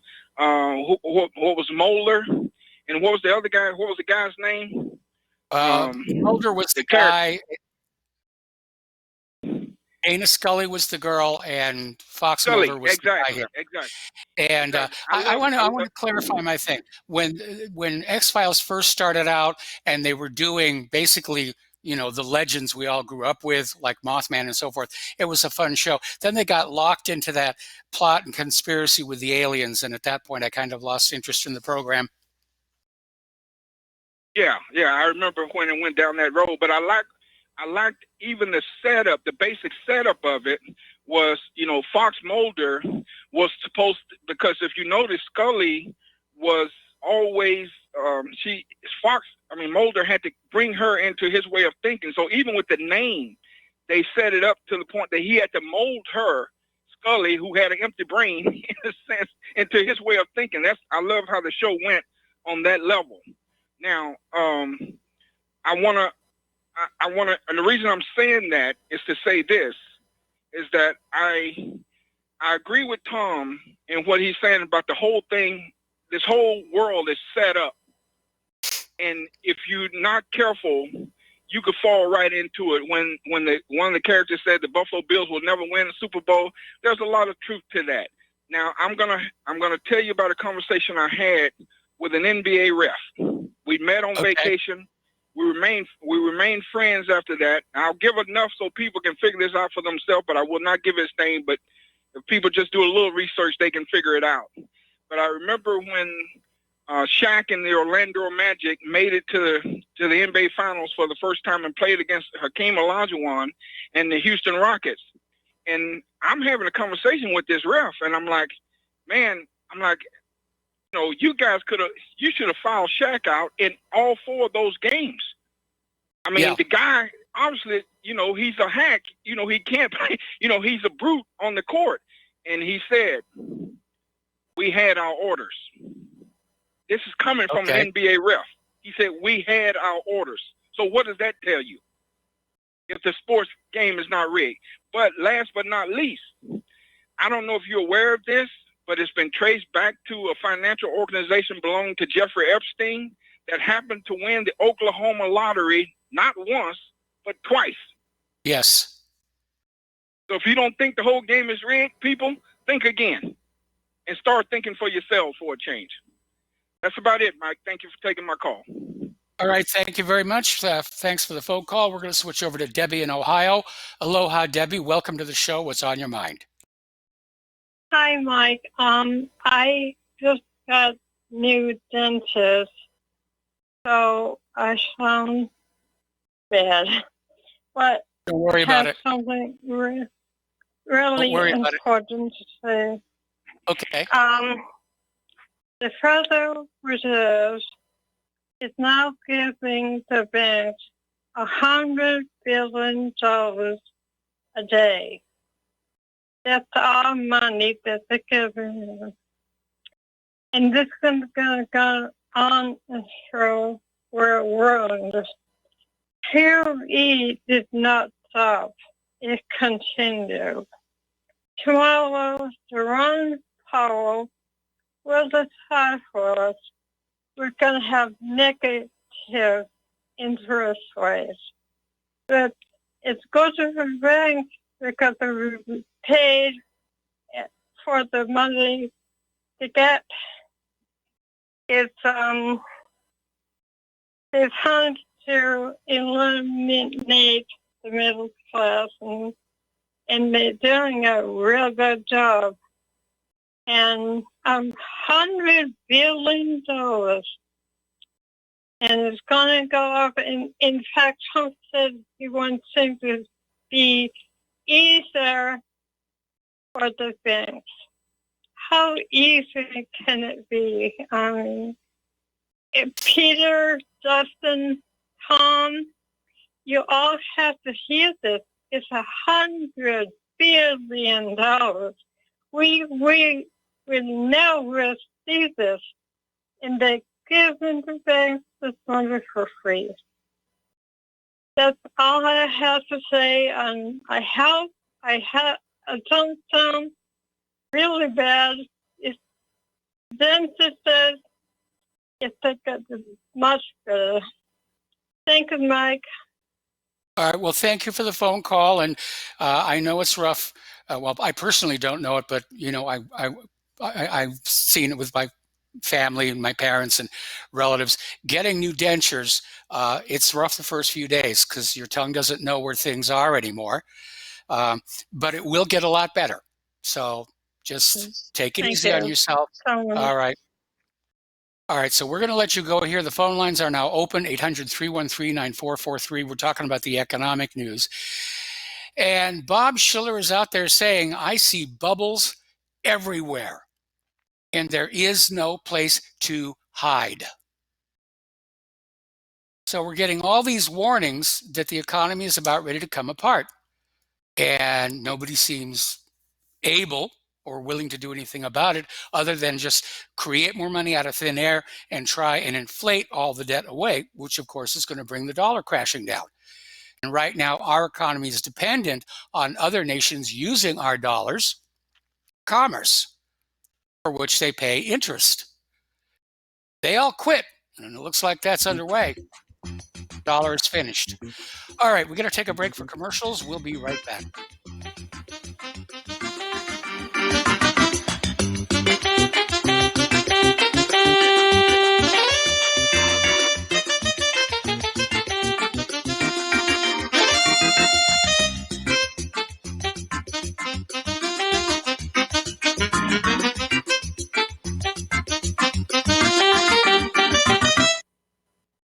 Corporate media dominates the American opinion. Finding independent voices that counter this avalanche is becoming increasingly difficult. With the endless corruption running rampant throughout our government, independent voices are needed more than ever to battle the offensive against our freedoms and liberties. As a listener of RBN, no one understands this concept better than you. Now it's up to you to do your part. The time has come for you to take action and begin broadcasting the truth to hundreds or thousands of people every month. Sound impossible? Quite the contrary. With pointed slogans from LibertyStickers.com, you can reach countless sleeping Americans unaware that they live in a real-life wonderland. LibertyStickers.com has a huge inventory of political bumper stickers and messages that reflect the truth about our government, our politicians, and the future of America. With so many in stock, there's one perfect for you. Visit us today at LibertyStickers.com. Again, that's LibertyStickers.com. Do your part. Your voice is important. Let it be heard. Don't regret growing old. It's a privilege denied to many. Heart disease is taking our youth from us. Young people in their 30s, 40s, 50s, and beyond are dying needlessly. One of the hardest messages I've ever had to deliver is to convince people that something natural like Extendivite should be taken as a preventative measure. I'm sure you heard an ounce of prevention is worth a pound of cure. Extendivite is that ounce. Take Extendivite for 1 year and see what your doctor has to say and how much better you feel. Herbs take time to address the problem. It took years of life to have a problem. Give Extendivite 1 year to fix the problem. Don't wait until it's too late. Call 1-877-928-8822 or visit heartdrop.com or visit us on Amazon. Extend your life with Extendovite. Talk Right, the conservative app offered by TalkStream Live that caters exclusively to the conservative talk radio community. Here you'll see only talk shows and podcasts from the conservative right. All the big broadcast names and online digital shows in one place. Talk Right makes it easy to find all your favorite conservative talkers with all the upscale features you come to expect from TalkStream Live. Keep up with the fast-paced political world. Download Talk Right today from Google Play or the App Store. Hey, is that a new music app? Yeah, check it out. Surfer Music Discovery. It links to thousands of online stations, but the twist is you see the song names and artists that are now playing live. That's different. No guessing. Looks like a waterfall of music. So many formats. Rock, oldies, country, R&B, jazz, and a whole lot more. How's that spelled? Surfer. S-U-R-F-R. Is it expensive? It's free. No need to sign up or sign in. Get the Surfer Music app free from Google Play or the App Store. We will not go down in the night without a fight. You can burn up our mosques and our homes and our schools, but our spirit will never die. We will not go down in Gaza tonight. Women and children alike. And aloha, America. Welcome back to the show. We're still talking about the economic news here. And over at WeWork, they need a name change. we don't work. And soon it'll be, we failed. Thousands of employees get the axe. Apparently, the founder of WeWork is walking away with a golden parachute worth roughly $1 billion. And that's a big reason why our economy isn't working anymore, is because of the inequality. And it may well be that all of the bankers and CEOs and politicians know this country's headed for collapse, knows they can't stop it, so they're just going to loot the silver drawer and head for the border.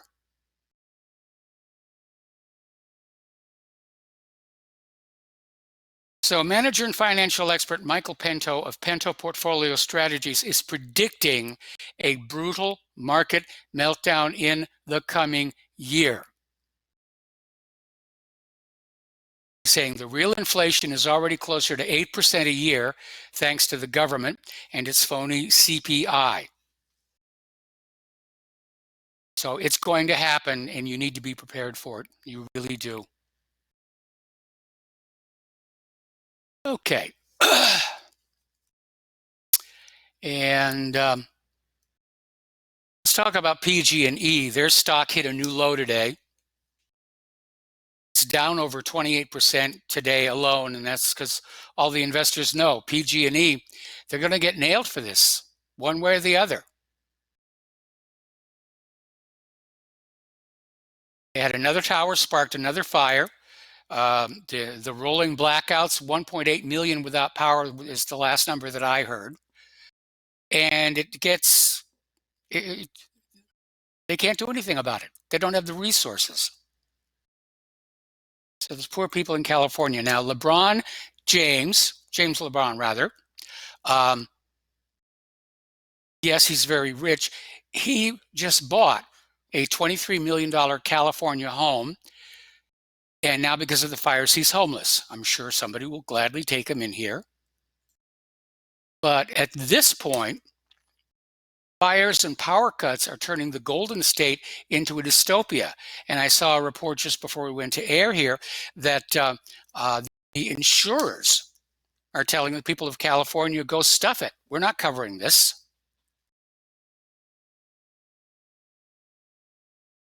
Over in China, we've been talking about this swine fever that is just devastating the pig farms.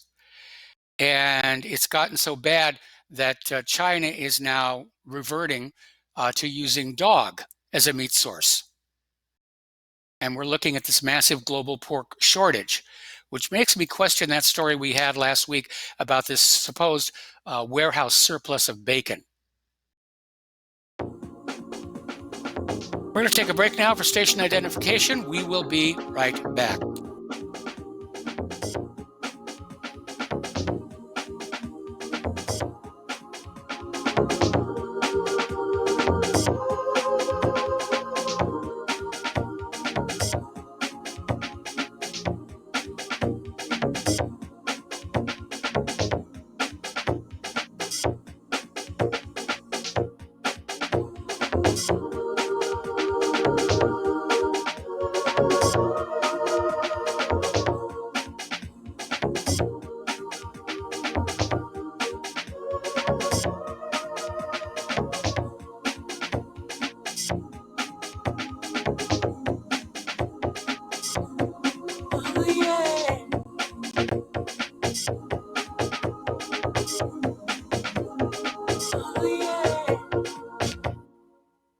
Homeowners, if your lender has gone out of business or sold your transaction to another lender or servicer, you may be the victim of a wrongful foreclosure, resulting in the loss of your home. If you've already lost your home, are in foreclosure, or even in good standing, you can challenge the mortgage transaction's illegal issue, and your property can be restored to you, and your foreclosure can be stopped or reversed, and the mortgage transaction declared unenforceable. State laws, U.S. title codes, the Uniform Commercial Codes, and U.S. Supreme Court rulings have upheld that defective mortgage documentations can reverse or stop foreclosures and enforce property title claims in favor of the homeowner. homeowner. We are having successes in stopping the process of foreclosure, the enforcement of the foreclosure judgments, the sale of property, and evictions after the sale. We are not attorneys, and we don't give legal advice. We are a professional team of legal researchers, providing forensic mortgage audits and expert witnesses. We have the knowledge to produce the evidence and enforce laws regarding your legal issues. We've been in business for 12 years without a complaint. Consultations are free, and we provide a free title search to confirm if your mortgage has legal defects. Please call 855-253-3748. 855, the number 2, keep it today. You're listening to Republic Broadcasting Network, because you can handle the truth.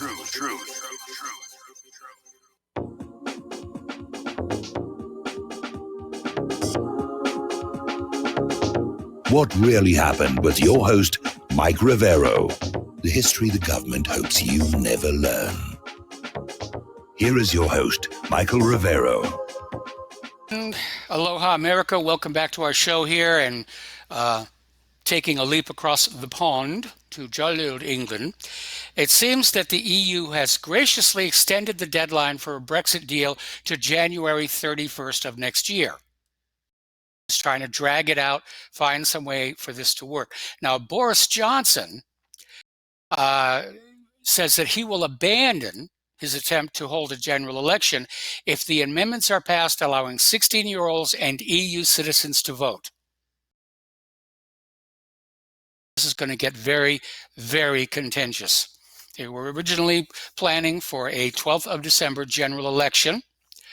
Parliament is talking about these amendments to allow EU citizens and the very young to vote. And that, of course, is going to bias the results here because, you know, the very young, they've grown up with the EU. It's all they know. They don't know what life was like in Great Britain before the European Union. The older people do. So we've got to shout them down. We've got to get the young people in there. Meanwhile, we're seeing this pushback against liberalism and globalism. There have been major conservative victories in Italy and Germany. In Thuringia, Germany, the AfD exceeded expectations, came in second, getting more of the young voters than any other group. Donald Trump is going to challenge California's sanctuary law in the Supreme Court. And he's asking the Supreme Court to toss California law barring state authorities from cooperating with federal immigration officials. So the California Values Act, or Senate Bill 54, bans law enforcement from transferring criminal aliens to immigration authorities or sharing personal information about migrants. So we had a caller talking about Julian Assange. Paul Craig Roberts has an article out saying we must act now to save Julian Assange and the rule of law. And basically, it's a pitch to sign a petition over at paulcraigroberts.org to say, you know, Julian Assange must be taken care of. But at this point, the die is cast. The judge in the court in Britain has made it very obvious. It's a foregone conclusion. Assange is going to be sent back to the United States of America, and he's going to be dealt with very harshly because he told the truth. Like a modern-day Socrates. Socrates was a Greek. Socrates told the truth. The Greeks killed Socrates. Okay, down in Florida, this totally tolerant liberal has been arrested for assaulting a 67-year-old man who dared to wear his MAGA hat in public. Now, the guy who was assaulted, the guy wearing the MAGA hat, was 67 years old. He's my age. And he was assaulted by Matthias Ajpel, who was 43 years old. And basically, you know, struck the 67-year-old man, Robert Youngblood. Now, Youngblood told an Indian River County Sheriff's Office deputy he was sitting at the bar of the Hurricane Grill on 943rd 15th Place with two friends when Ajpel walked over and said, "You should go back to Russia, you blanking communists." Ajpel then slapped the brim of Youngblood's hat before leaning over a gate and spitting on him. And apparently he was heard to say he didn't care if he had to go to jail for it. Well, you got your wish. You're on your way. Down in Florida, the police have been caught creating illegal lists for tracking gun owners. Now, according to Florida state law, statute 790.335, no state governmental agency or local government special district or other political subdivision or official agent or employee of such state or other government entity in any other person, public or private, shall knowingly and willfully keep or cause to be kept any list, record, or registry of privately owned firearms or the owners of those firearms. Government agencies found in violation of the law are committing a felony, and the cops in Florida were caught doing just that. This is coming out of ammoland.com, which alleges that police in Florida are using information to compile these unlawful lists of gun owners in the state, a direct violation of Florida law. Now, despite getting caught red-handed, the Charlotte County State's Attorney's Office determined that the Charlotte County Sheriff's Department did not violate any laws in compiling their police. They're above the law.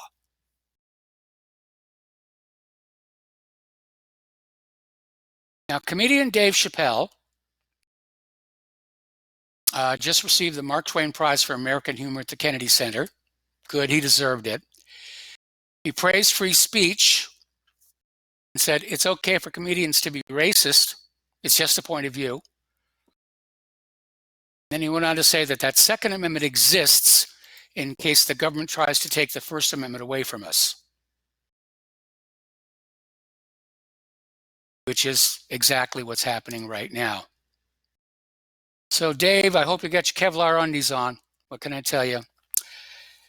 It has been 80 days since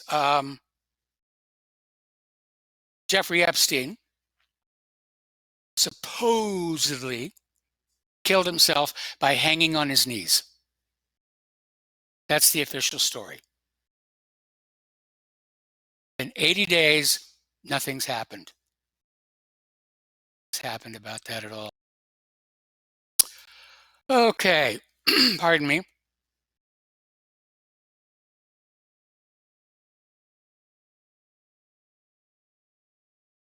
And I reply here. All right, so this inmate who was tied to the U.S. trial of the brother of the president of Honduras, Juan Orlando Hernandez, he was apparently ambushed in prison, shot in the head multiple times before being hacked with a machete. It's to send a message someplace. And it's another reminder about just how many governments around the world the politicians are tied in with the drug traffickers. War on drugs is a war on the competition's drugs, not our drugs. That's why CIA could get cocaine up from Central and South America during that whole Iran-Contra thing. That's why they're able to get all this opium back from Afghanistan without being disturbed. It's only the little players trying to cut in on our action. That's who the war on drugs is on.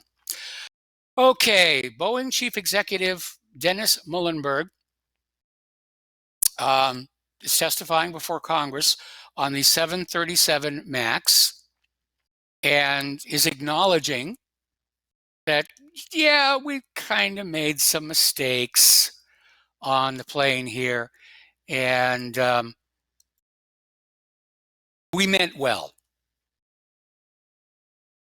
And he said, we know we made some mistakes. We got some things wrong. Now, according to this article, investigations have faulted the company's design of an automated feature that malfunctioned before the crashes, driving the noses of the two planes down until they crashed. There's more to it than that. There were those new engines that were put on the standard 737 frame that had to be moved forward to clear the wings, changed the aerodynamics completely. All righty, NASA is creating nuclear rockets to help put humans on Mars. And I'm glad that NASA's back in the space business, because they weren't really very effective as Al Gore's cheering section. Now, this is an article, I mentioned it briefly above here, that Google search is getting worse and worse. The information is throttled, get a lot of ads. I was doing some searches. I should have just gone with DuckDuckGo, but force of habit, I brought Google up and I did some search. Got a ton of ads, a lot of them not even related to the search terms. And it's becoming very slow. It's time for some new players, I think, out there in search engine land. Understand that search engines are for searching, not controlling what everybody sees, hears, or reads.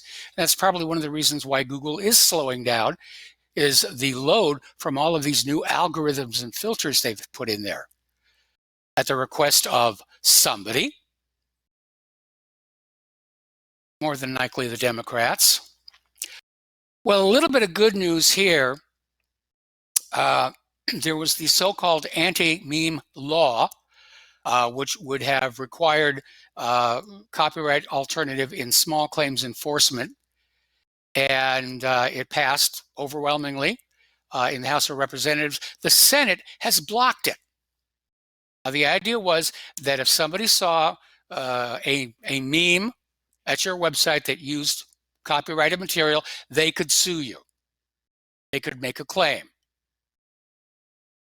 And critics are saying that it's going to stifle creativity. It's going to stifle discussion. I'm sure you all remember back in 2016 how I used memes to make my comments about Hillary Clinton here. But critics are saying this law could easily be abused for censorship and by copyright trolls who could potentially bankrupt internet users for nothing more than sharing a meme. It's also unconstitutional because the 7th Amendment guarantees a trial by jury for civil disputes over $20. They can't just come on in there and say, we caught you painting new quotations on a picture of Hillary Clinton, and you got to give us all your money. Getting into the world of computers here, Greg Kroah-Hartman, who's the stable Linux kernel maintainer, basically gave a keynote speech at the Open Source Summit in Europe. And he paraphrased Winston Churchill. I have nothing to offer but blood, sweat, and tears for dealing with Intel CPU security problem.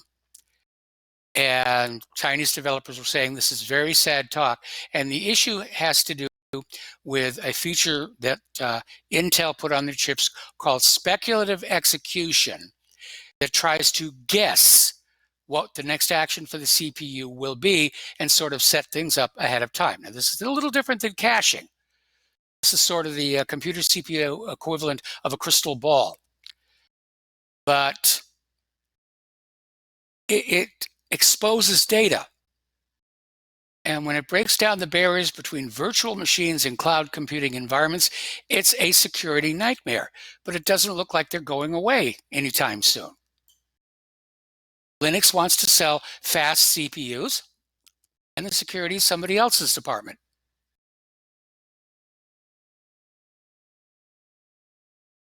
You know, there's this kind of competition going on between software and hardware developers. Software developers are relying on the hardware developers to just make faster machines so they can be sloppy in how they write the code. And the hardware developers want the software developers to write code that's easy and cheap to run. It's this lack of cooperation and coordination that's really messed things up. I remember years ago, my wife bought me a copy of the Microsoft FX Flight Simulator. And when I opened the box, there was this little printed notice right on top saying, you will probably see that this software runs very, very slowly, but we wrote it for the next generation of computers we just know you're going to be buying in another year or two, so have patience. Basically what it means is Microsoft couldn't get the software to work. And this is their way of bailing out of it and still going to market with it here. Over at Mozilla, they've released Firefox version 70, and apparently they've already hit a snag where Firefox 70 will not properly load the websites and page elements. Promise a fix in a future release, but they came out with a workaround. That is to go to About Config and look for a preference called the DOM Storage Next Gen preference. And if you set that to false, things will work. Well, the next update. This one is probably going to keep a lot of people awake at night. Apparently, it was learned just back in 2014. The US military has been using 8-inch floppy disks in an antiquated 1970s computer to receive the nuclear launch orders from the president. Now, you've got to be my age to remember what 8-inch floppy disks were like. Probably a lot of you have seen the 3.5, and if you're a little bit older, the 5 3/4. These 8-inch disks were big, to hold a lot. And apparently the US Strategic Command has finally announced it's replacing the drives with a highly secure solid-state digital storage solution. But I think that sort of illustrates that the government will spend huge amounts of money on these weapon systems and then just neglect them, not update them. Now, speaking of updates, we're seeing this all over the place. So apparently Apple is really concerned about this. If you are the owner of an older iPhone or iPad, you must update their software by midnight on Saturday or risk your devices going offline. And apparently it's an issue with GPS, from which the Apple software derives a time signal. And if you cannot get a good time signal, things won't work. Apparently this is a problem with GPS that's actually been around for a while. That occurs once every 19 years. And it happened, I guess, back in April, which is not 19 years, causing some devices to lose track of time. Man, oh man, oh man. Okay, apparently there's been a big earthquake down in Mindanao, 6.6, 2 killed, work and classes are suspended. So Mother Earth is not happy these days, which if you look at how we're behaving, certainly makes a lot of sense. Okay, now getting on back over to this, and all right.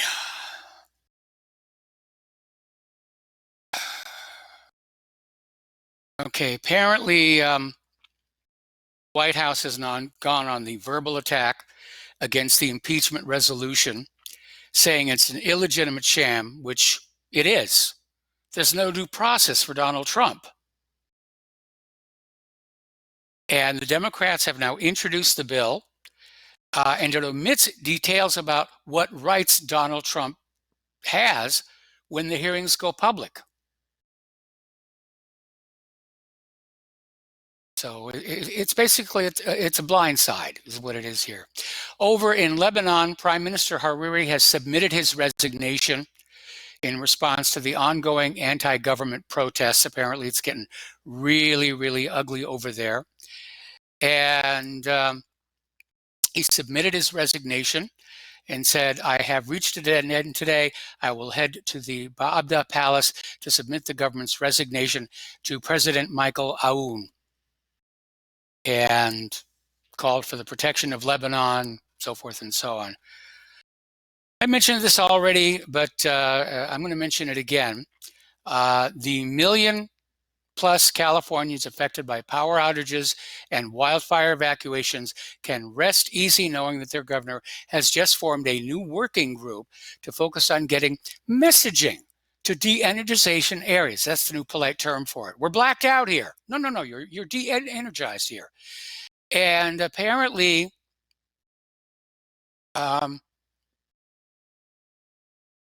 it's a real problem. People aren't used to seeing California look like this. All right, we got to take a break for commercials. Join us on the air, 800-313-9443. We'll be right back.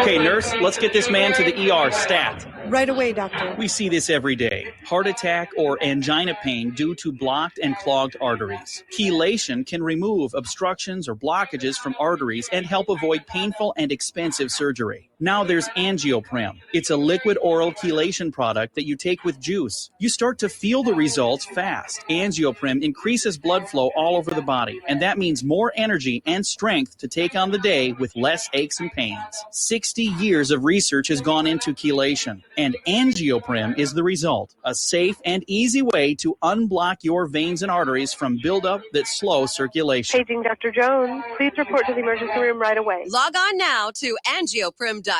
That's ANGIOPRIM.com. Or to speak with a trained consultant. Give Angioprim a call at 954-882-7221. That's 954-882-7221. Folks, we're living in a world the likes of which we've never perceived any clearer than we do now. The plan for global governance has been in the works for generations and would have likely been achieved by now, but for the fact that the globalists left open their Achilles heel. With all their tools, Federal Reserve System, fiat currency, no child left behind, and then Common Core education introduced to our schools to dumb us down, vaccines, pharmaceuticals to lobotomize us, GMO foods, insertion of compromised or bought and paid for politicians, judges, mainstream media propaganda, all pieced together like a puzzle designed to ultimately bring the world under submission. But with all their strategy, they forgot one thing: knowledge. And knowledge is power. With knowledge, their bombardment is nullified. Folks, with that, as brilliant and knowledgeable as you've become, among the wisest audience of any radio audience in the world, and you are, I want you to take a moment to reflect and ask yourself, how much of that knowledge did I obtain from Republic Broadcasting Network? How high has my consciousness been raised since I've been a listener? How fast am I now able to discriminate truth from fake news by being a Republic Broadcasting listener?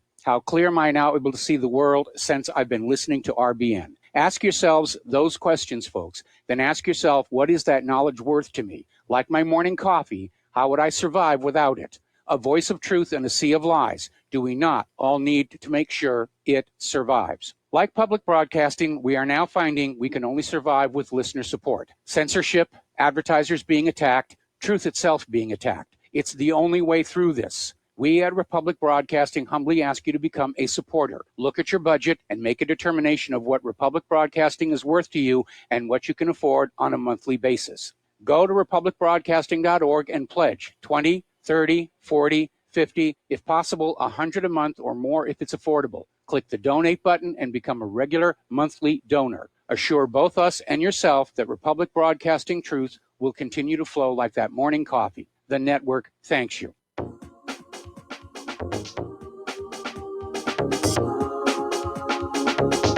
What really happened with your host, Mike Rivero. Visit us online at whatreallyhappened.com. Here is your host, Michael Rivero.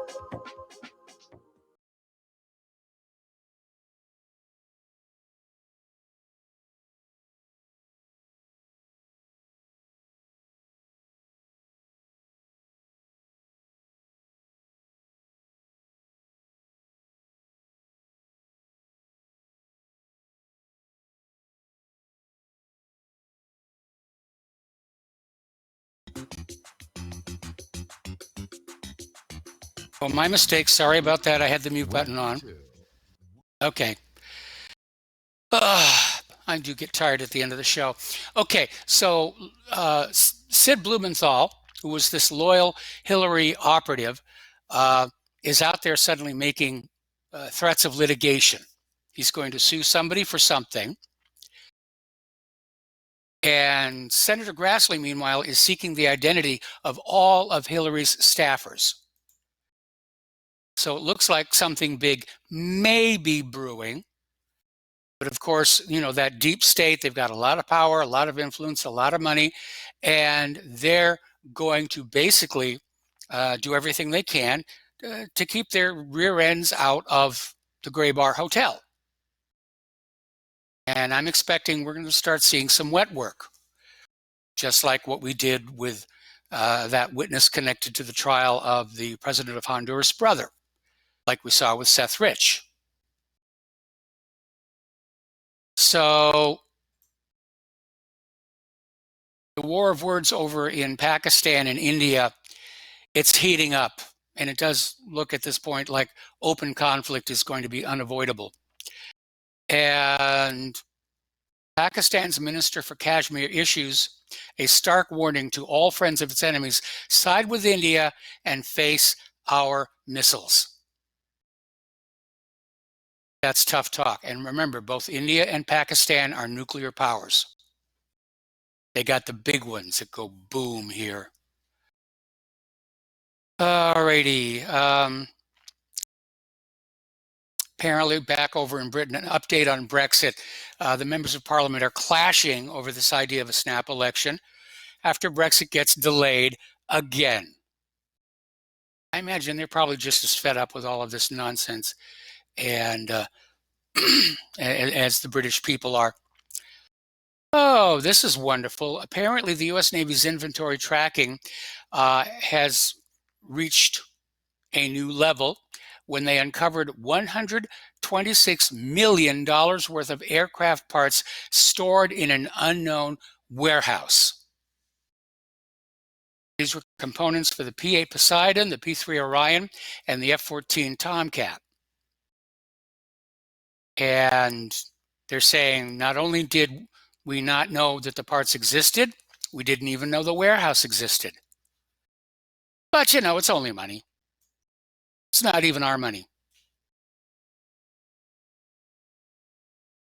Just huge, huge, huge. All right, the NCAA has decided they're going to allow college athletes to get paid endorsements, profit off their name, image, and likeness. It's sort of like a pre-going pro strategy. A lot of people are going to say it's, you know, it's too much commercialization of what is supposed to be an educational system. Apparently, PG&E is eyeing a third major wind event and a blackout.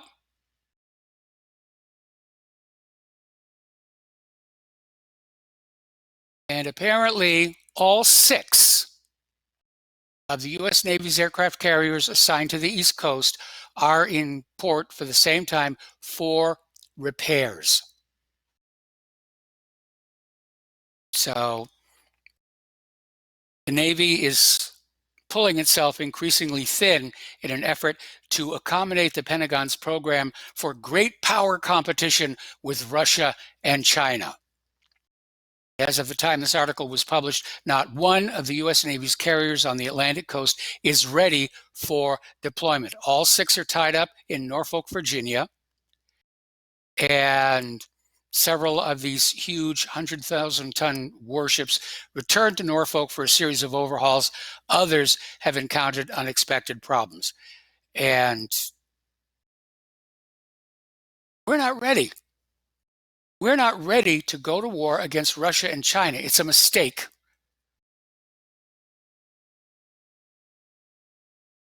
Because the instant our war planners realize we're losing a conventional war, they'll resort to the nukes. It's going to be a bad day for anybody not wearing 2 million sunblock. Alrighty, we mentioned this before, going to mention it again.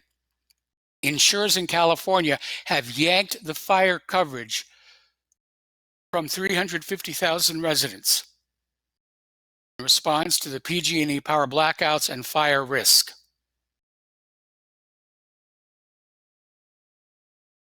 Now, I don't know exactly what law here is. I imagine somewhere in that insurance contract that we all sign, it says, at our discretion, we can reevaluate the risk.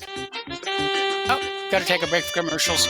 Join us on the air, 800-313-9443. You are tuned in to the Republic Broadcasting Network.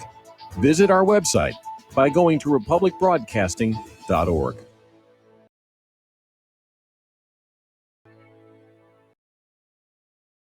Tired of being lied to by mass media? It's growing more and more apparent today that news is received less and less through standard media outlets. Even with a growing audience every day, RBN is beginning to direct more efforts into social media. Social media and the use of the internet is fast becoming the primary source of people for news, regardless of demographic. RBN has set out to provide some of the best news on the internet through republicbroadcasting.org, and also has begun to use the tools to our advantage by way of social media. Republic Broadcasting is now operating a Facebook page to function as yet another avenue to have our collective voice reach new audiences across not only America, but across the globe as well. The Facebook page features not only news, but also an RBN player to listen to our broadcasts.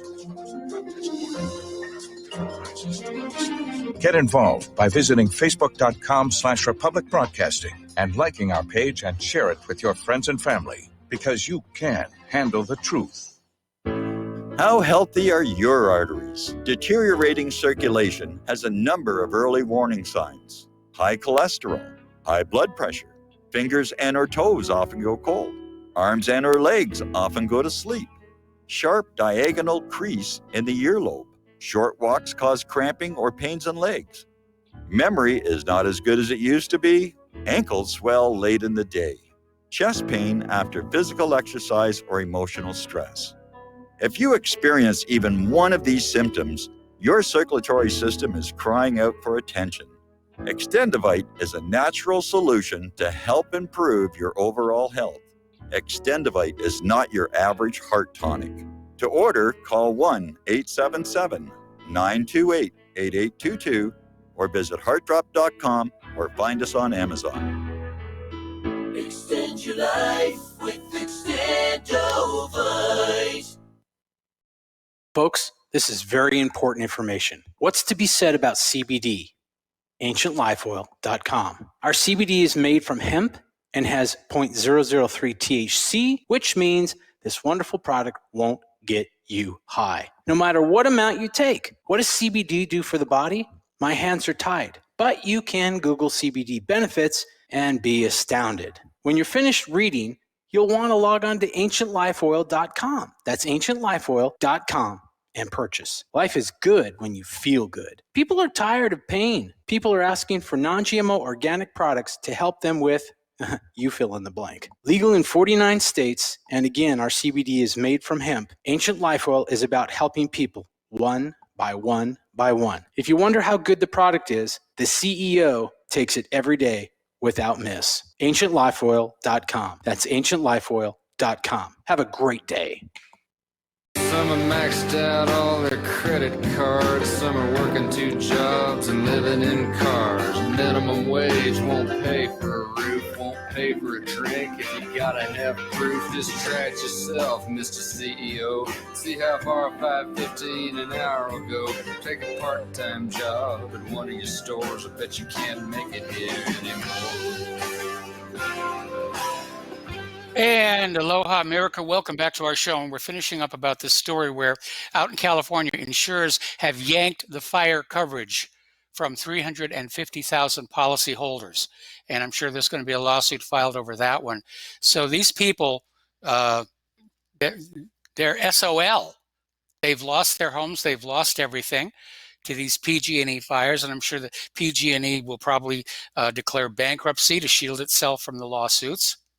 Everybody's going to be scrambling to protect the money. I think the state of California should take over PG&E and turn it back into a public utility rather than a privately run corporation. Every time something essential to life in this country is privatized and sold into the hands of a corporation, the costs go up, the quality goes down, safety considerations literally get tossed in the shredder. And that's what happened here.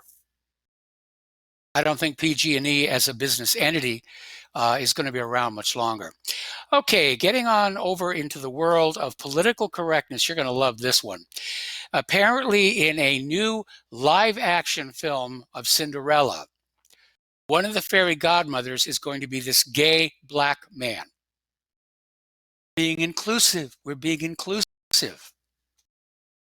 And you would think that by now, Hollywood executives would have realized that when you take somebody's cherished, if you will, characters, storyline, and you start mucking them up, people are not going to respond very well. They don't want to be indoctrinated. It's like I mentioned with the feminized Ghostbusters, that didn't do very well at the box office. I remember when they did the remake of Day the Earth Stood Still. And the Keanu Reeves character basically said, no, I'm here to basically, cleanse the earth of humans because, of global warming and all the rest of that. And it was a decent movie. It didn't do well. These things don't do well. People want to see movies that make them comfortable. Okay, we've got a caller on the line, Todd in Long Beach. Aloha, welcome to this show. What's on your mind? Oh, California. Thank you for taking my call, Mike. I want to talk about California. Two things. One, it's a known fact that the citizens of the state of California, the Republic of California, mind you, are paying taxes for air tankers that are supposed to fight fires that do not fly or do not exist. That's a fact. You can do what they call a CAFR, C-A-F-I-R, on almost anything here in California. You just got to know how to ask for it and what it is. It's the California Accounting Financial something instrument, something registry, where all the finances for each county breaks it down to each and every, down to even how much people are paid, and that's where you find all your fine hidden gold on where the money is. Okay, yeah. I don't buy it that California is broke. It may be broke in the fact that the money has been reversed into some people's hip bank national pockets, but it's certainly not broke because it went elsewhere.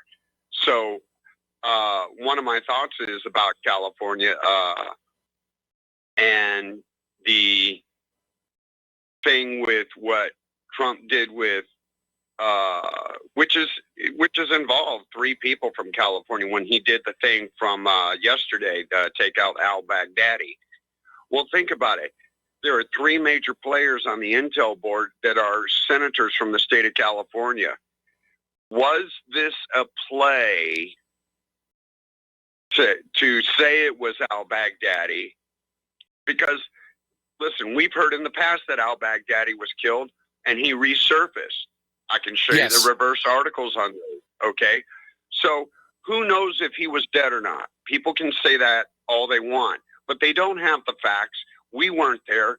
We don't see the dead body. We don't have dental forensics. So there you go. We're going to have to take the president's word that they got him this time, okay? That's how I'm going to look at it, and I'm going to run with it. My thing is, though, is that there's a big article that came out about how Pelosi, Schiff, and one other person here in California were doing business in Syria, drug business. Okay, so was this to take out financial instruments that were related to the California 3? It should be California 10, because Waters is involved with that, and as well as FAN and 6 more. Okay, so Was this Trump's little trump card playing a joker, seeing who's got what? And let's see where the cards fall and do the raid anyways, because we really don't know what the target was. They did carry out the raid. Okay, that's a fact. It's been done. Okay, but what and who and how and when, I'm still like, even as I'm formally trained in this kind of stuff, and I'm still reeling, okay, who did what? Where? You got a dog doing what? It died, okay. You know, did it sniff out Baghdadi's Pootie's hole and died of his nastiness? Or, you know, it's just interesting that I see a lot of things that are add up and yet don't add up, and some the don't add up make me ponder this military operation. And are they going to be silenced like the Golden Six coming out of Pakistan that did supposedly, quote unquote, Obama, Osama, the guy there. Yeah, Osama. Sorry, I was tongue-tied for a second. Thank you, Mike. But the point is that I've known and heard from some of my sources for a long time that lots of drugs are brought in from foreign entities through California. You're talking Pakistan, India, you're talking Peru, you're talking Colombia. Colombia's still producing people. Come on, let's not play. You're talking the Golden Triangle in Southeast Asia. They're still producing people. Come on. Yes. And then you have Afghanistan. So with those players producing the opium, the heroin, the opioids, and many, many tainted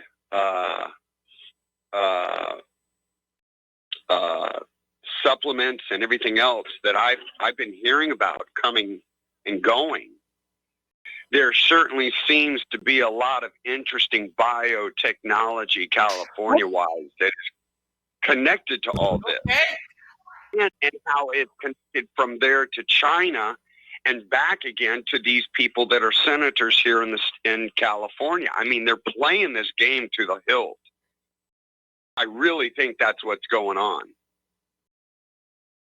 Well, as this, case with the president of Honduras, not to mention our own history with prohibition shows, when you have this black market in illicit substances, sooner or later, all the politicians want to dip into it. Did you not also hear that Pelosi's daughters were somehow involved in the MS trafficking of drugs from basically the pipeline from South America through Central America through Mexico? I mean, we know about the fiberglass I hadn't heard subs that. I hadn't heard that one. Well, it's almost like the El Camino de Real, but just remember it's the drug one instead of the gold route. Instead of De Oro, it's De Narco. You know what I mean? Instead of De Oro, it's De Narco. And, Mexico, fast and furious. Okay. I'm still waiting on some answers from Eric Holder for the deaths of probably over 20,000 people now from those weapons. And it's climbing. And the real number in Mexico in that civil war is over 175,000 people. Okay. They're just saying that this low number in the 100,000s is a very low number because, they're finding out that people are just liquefied. They're finding areas where people are just liquefied in these 55-gallon drums, not just the one that they found in Juarez and other places, but just go all the way down to the border with the Sureños border in Mexico. And you'll find those kinds of places all over. And I think Mexico is one of the most it's probably going to go into civil war if they don't clamp down. But Mike, I just don't see how it's going to work when you have a bunch of 16-year-olds that are acting as federales with automatic weapons, and you have this senior guy over them that's barely pushing 30 and saying, go chop these narcos down, and those kids are so trigger happy, And, that goes with Romney and the Mennonites running drugs from Mexico to Canada, right through the U.S. Okay? Everybody's seen that video that Vice did about Romney and his connections to Mexico and the drug running and the opiates and God knows what else. And then you tie that with the Mennonites that just had a big old bust. And then that fentanyl, that massive fentanyl bust. I think Trump is disgusted. I know I'm disgusted. When I look at the industries, Trump just signed the Autism America Act. Thank you. I have an autistic son, so there's some things in there for me and my son. But I think he's done a lot to look at the alternative, and I hope to God he's real about bringing the troops home. Really, I'm serious about that. Being a former Marine myself, I've been training in mixed martial arts for 30 plus years. My mind is I see in these mixed martial arts gyms, guys and gals just trying to refine themselves after, whatever. You put the dot and the exclamation parts there. So they're PTSD. I've met them. They are so just. They're in a different world, and that they are trying to come out of that world to be healed of this. War is very damaging. I mean, it's a hell on earth. It very much is. And psychologically, the Pentagon spends all this money to train these kids to be soldiers, and when their service is up, they don't spend a penny to help them readjust to what we would call normal life. Exactly. They'll do it for the dogs, though, to readjust, because they have a program for that. But animals are different than human beings. We have emotions, and we have fallout derivatives, I'll call it, from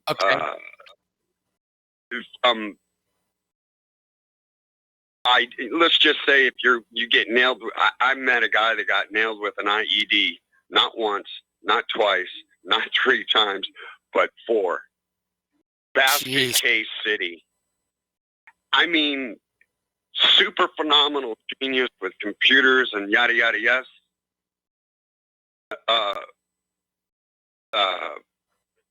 Functioning wise in society, it's a little bit difficult because I don't know if you've heard this, but a lot of soldiers feel like they're being followed when they get home. Have you heard that? No, I hadn't heard that. Followed. That could be a symptom of the PTSDs, the paranoia. It could be. But I've heard that from several now, so I'm kind of thinking about some things, because I do know that Obama, remember when they were running that program to take people's guns and follow soldiers around, and when they get home and when they deactivate from the service, they were doing everything they could to demonize our vets. And I just don't get it. The Democrats are the biggest pushers of war throughout the history here of the United States, but yet they're the ones that are the biggest ones that take the benefits away from the vets. And yet these dumb vets that live in these counties and cities of these Democrats aren't taking their locals to task and saying, hey, how are you living in a 6-figure house and you keep taking from the vets and making the backdoor deals and making a 10 grand here, 50 grand here? Well, shine that. How about 5 million, here or there? And the next thing you know, you see a doctor retiring. He's only, 45 years old. And how are you retiring? You don't make that kind of money at the VA. Okay? So I think that Trump needs to hang some people in the VA, literally expose them, exacerbate the situation to the point that they're so shamed that they have to go to live in the backwoods of Alaska or something, literally, and function as a hermit. That's my view of of how bad. I mean, I'm a vet, and guess what? I won't go to the VA. Never have gone. I've used private my entire life. And the reason being is I am scared to death to go in that place because they do, I don't care what anybody says, I think they do organ harvesting. I think they do a lot of bad stuff in there. I think they run psyops and those things to find soldiers to put them on contractor lists. Oh, you're out? Oh, good. You don't look too banged up. You're good with the, says right here in your records, you're pretty duty hot with the M240 and good with the K-bar. Oh, we need to talk to you. Here's my number. Here's my card. Give me a call at this field office. How do I know? Because that's happened to me. Okay?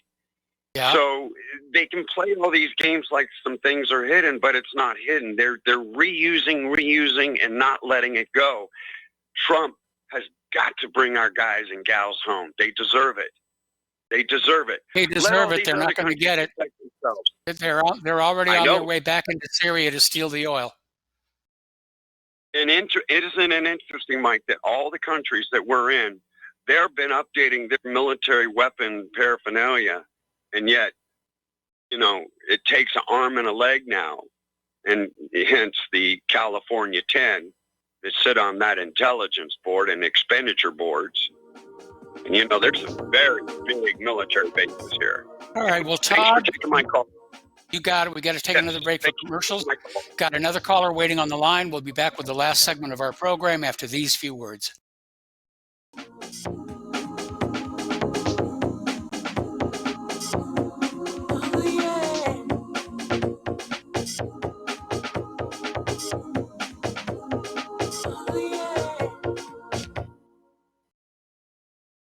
Homeowners, are you in foreclosure, expecting to be served with a foreclosure lawsuit, or suspect your lender has coerced you into an illegal mortgage transaction?